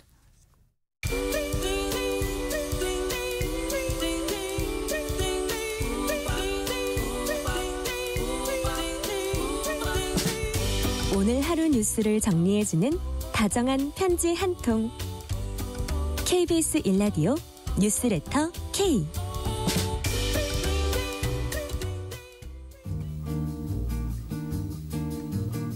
Se você disser que eu desafino amor, saiba que isto em mim provoca imensa dor. Só privilegiados têm. 이번 주말에 뭐 할까 고민하신 분들 뉴스레터 K가 알려드립니다. 매주 다양한 문화계 전문가와 얘기 나눠보는 시간 주말엔 문화. 오늘은 송일봉 여행 작가와 함께 가을 축제 열리는 전국 방방곡곡 돌아보겠습니다. 송일봉 작가님 어서 오세요. 네, 안녕하세요. 자, 지난 추석 때 송일봉 작가님께서 가을 여행지 추천해 주셨습니다. 네, 혹시 그 가운데 다녀오신 데가 있나요? 지금요? 아니요, 그 소개해 주신 곳 중에서. 제가 아직은 못 가봤어요. 아, 저는 그 소개해 드린 곳 몇 군데를 또 다녀왔죠. 아, 실제로요? 예, 봉평에도 갔다 왔고, 그러셨군요. 뭐 나간읍성에도 갔다 왔고, 제가 소개한 곳을 제가 가니까 또 느낌이 또 색다릅니다. 그러셨군요. 오늘도 재밌는 여행 보따리 갖고 오셨죠? 네, 그렇습니다. 이제 여행을 하기 좋은 이제 10월이 시작이 되었죠. 네. 그리고 이제 10월의 시작과 함께 전국 곳곳에서 이제 크고 작은 축제들이 열리거나 또는 이제 열릴 계획으로 있는데요. 현재 열리고 있는 축제도 있습니다. 일단 김제 지평선 축제, 네. 정선 아리랑제, 그다음에 충주 우릉문화제, 그리고 이제 금산 세계 인삼 축제. 금산 세계 인삼 축제는 지난해 열릴 때는 제가 그 현장에 좀 있었는데요. 아, 그러셨어요? 오늘 방송을 해야 되니까 못 갔습니다. 앞으로 또 열릴 축제들을 포함하면 이 10월에만 무려 90여 개. 아, 그렇게 많아요? 네, 이것도 제가 좀 어느 정도 네임밸류가 있는 축제들만 90여 개가 이제 축제가 열릴 예정입니다. 뭐 이 가운데 오늘 이 90여 개 축제를 이름만 다 열고 해도 시간이 다 갈 거 아니겠어요? 그래서 좀 가족 또는 연인들과 함께 찾으면 좋은 10월의 축제 명소 또 몇 곳을 소개해드리겠습니다. 자, 그럼 오늘 방송에선 어떤 축제부터 찾아가 볼까요? 네, 오늘 가장 먼저 찾아갈 축제는 돌아오는 일요일인 10월 6일까지 6일에 네. 6일에 열릴 예정인 정조대왕 능행차 공동 재현입니다. 10월 6일 일요일에 열리네요. 그렇습니다. 네. 예, 정조대왕 능행차 공동 재현은 서울시, 경기도, 수원시, 화성시가 이제 협력해서 펼치는 가을 축제인데요. 네. 을묘년 화성 원행을 사실감 있게 잘 표현하고 있다는 평가를 좀 받고 있고요. 네.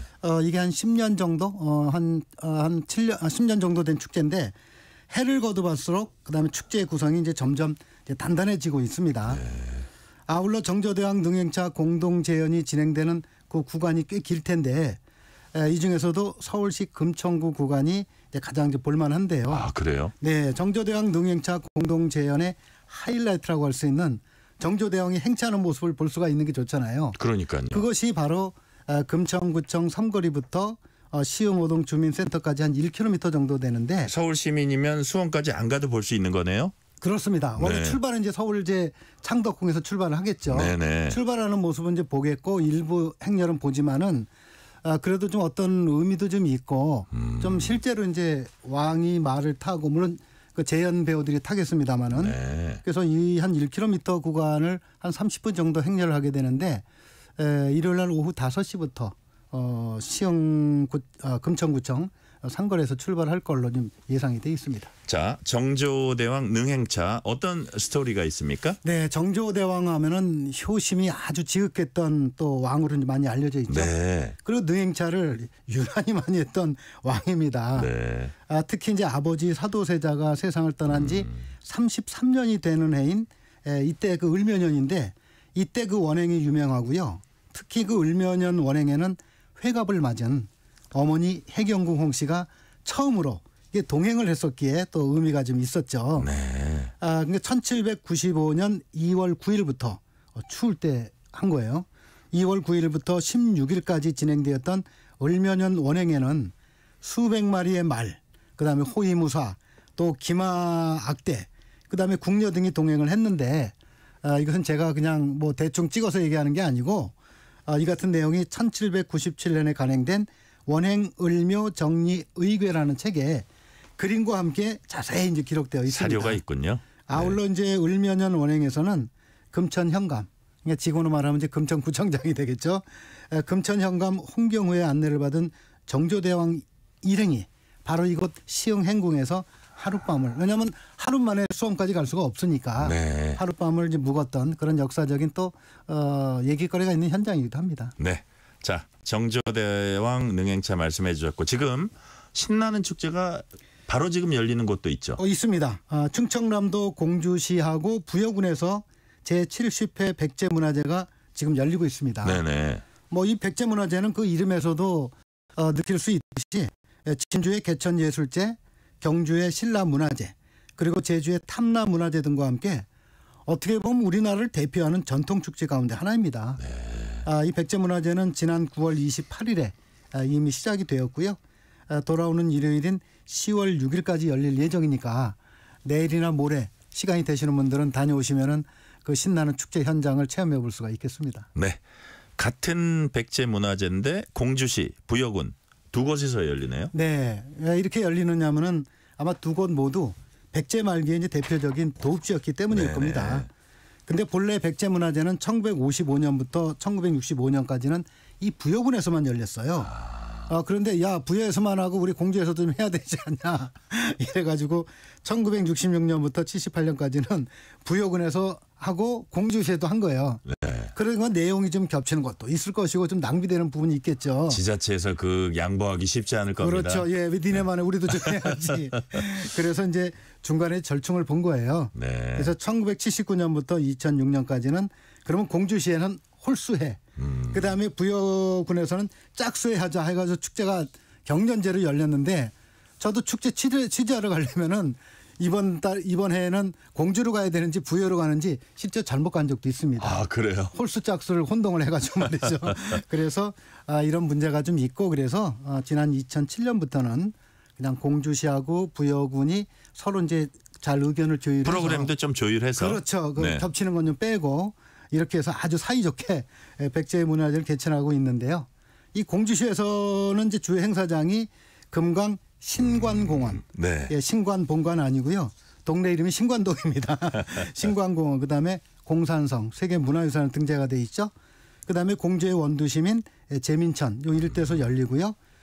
부여군에서는 백제문화단지 구두례, 그다음에 역시 세계문화유산 등재돼 있는 정림사지 등에서 축제가 열릴 예정입니다. 네, 작가님 그렇다면 백제문화제에서 관심 있게 지켜볼 만한 프로그램들 어떤 게 있을까요? 네, 이제 거의 축제가 끝나가잖아요. 그래도 이제 좋은 그 행사들이 남아 있는데요.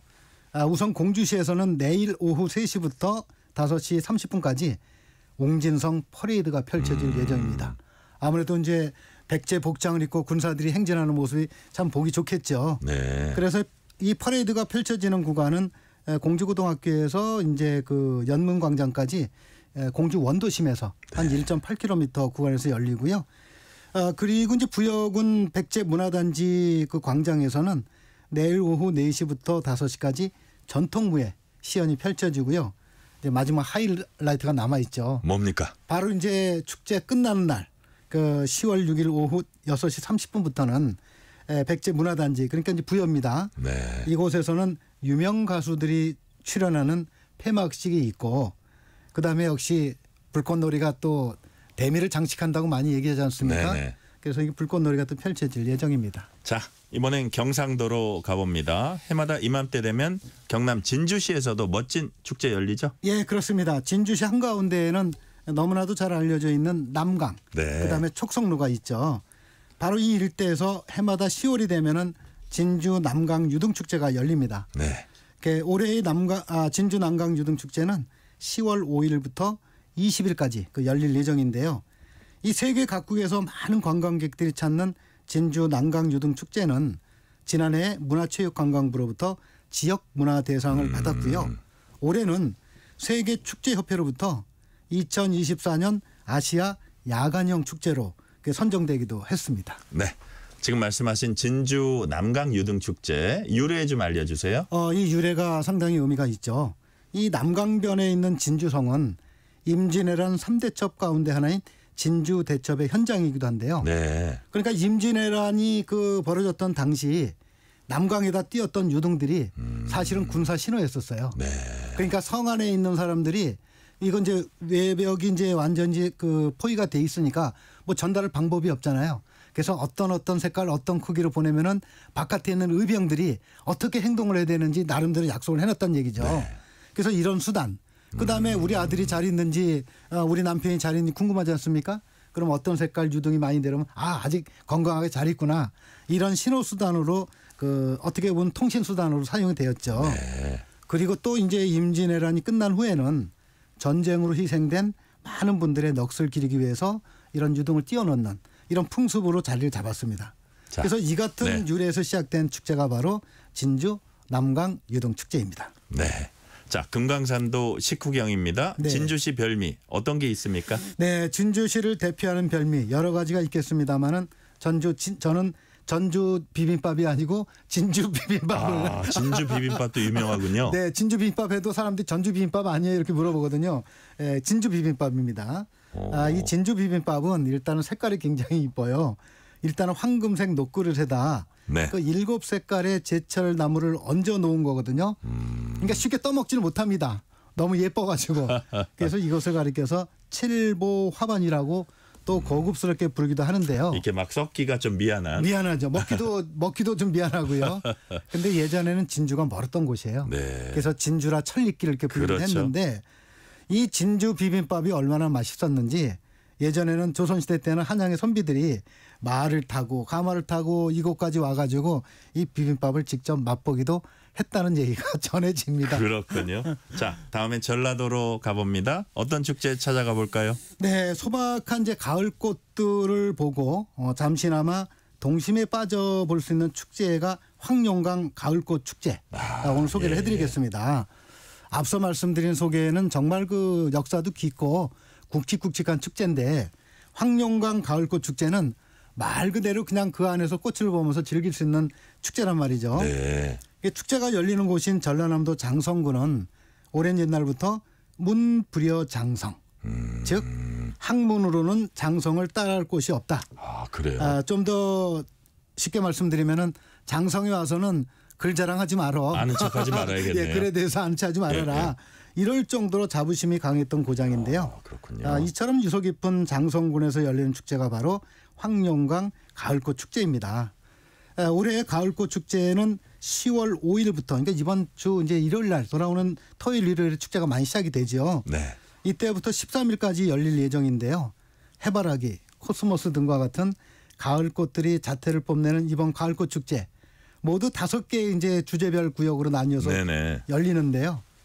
황룡강 가을꽃 축제가 끝난 후에는 곧바로 꽃밭을 막아버리는 것이 아니고요. 10월 20일까지도 이 꽃밭을 그대로 보존해서 그 이후에 찾아오는 분들에게도 꽃을 볼 수 있도록 개방할 예정입니다. 네.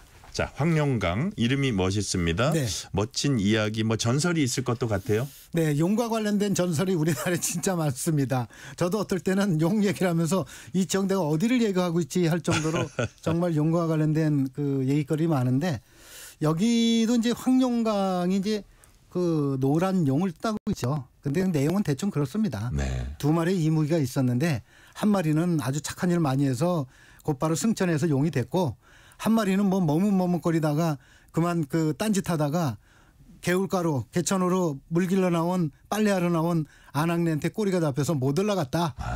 그러니까 확실히 해라. 뭐 예를 들어서 꼬리가 길면 잡힌다. 뭐 이런 이제 교훈을 가지고 있는데요. 이 같은 소재를 전설을 소재로 해서 이거 황룡강에는 또 징검다리가 조성되어 있는데 그 다리가 재밌어요. 용뿅뿅 다리입니다. 용뿅뿅 다리. 예, 좀 아이들이 좋아할 것 같죠? 네. 이 다리요. 아이들하고 같이 간 엄마들이 더 좋아합니다. 이 용뿅뿅 다리는 이제 124개의 돌로 조성한 약간 휘어진 징검다리인데요. 이거 휘어진 것도 이제 용을 상징하고 있는 거예요. 그런데 이 징검다리를 건너면 황룡의 좋은 기운을 듬뿍 받는다고 하니까요. 혹시 황룡강에 가시거든 또는 황룡강 가을꽃 축제에 가시거든 이 황룡을 상징하는 색깔인 노란색 머플러를 걸치고서 용뿅뿅 다리를 한번 건너보시면은 좋은 기운도 얻고 또 재미도 있을 거라고 생각을 합니다. 자, 노란 옷, 노란 머플러 네. 하면은 그곳에 이제 어울릴 수 있을 거고 시간이 사실 다 되긴 했는데 서울에서 열린 축제 간단하게만 좀 설명해 주세요. 네, 멀리 못 가시는 분들 그 마포구에 서울시 마포구에 가면은 하늘공원이 있어요. 네. 이곳이 억새가 굉장히 이쁘거든요. 그래서 1년 중에서 이 10월이 제일 이쁜데 이곳에서도 이제 축제가 열립니다. 그래서 여기 축제가 좀 이제 아직 시간이 좀 있긴 한데요. 10월 19일부터 25일까지 하늘공원에서 서울 억새 축제가 열리니까 요 시간에 맞춰서 다녀오시면 좋은 경험이 되리라 생각을 합니다. 네. 주말에 훌쩍 떠나고 싶으신 청취자 여러분 오늘 이야기 참고해서 멋진 주말 보내시기 바랍니다. 지금까지 송일봉 여행 작가였습니다. 말씀 감사합니다. 네, 감사합니다. 오늘 뉴스레터 K는 여기까지입니다. 주말 나들이 벌써 출발한 분들도 계시겠죠? 오늘 끝곡은 윤종신의 고속도로 로맨스 준비했습니다. 커피 쿠폰 받으실 분들은 뉴스레터 K 홈페이지 확인해 주시고요. 오늘도 함께해 주신 청취자 여러분 진심으로 감사드립니다. 지금까지 뉴스레터 K 전종철입니다. 그곳에 파란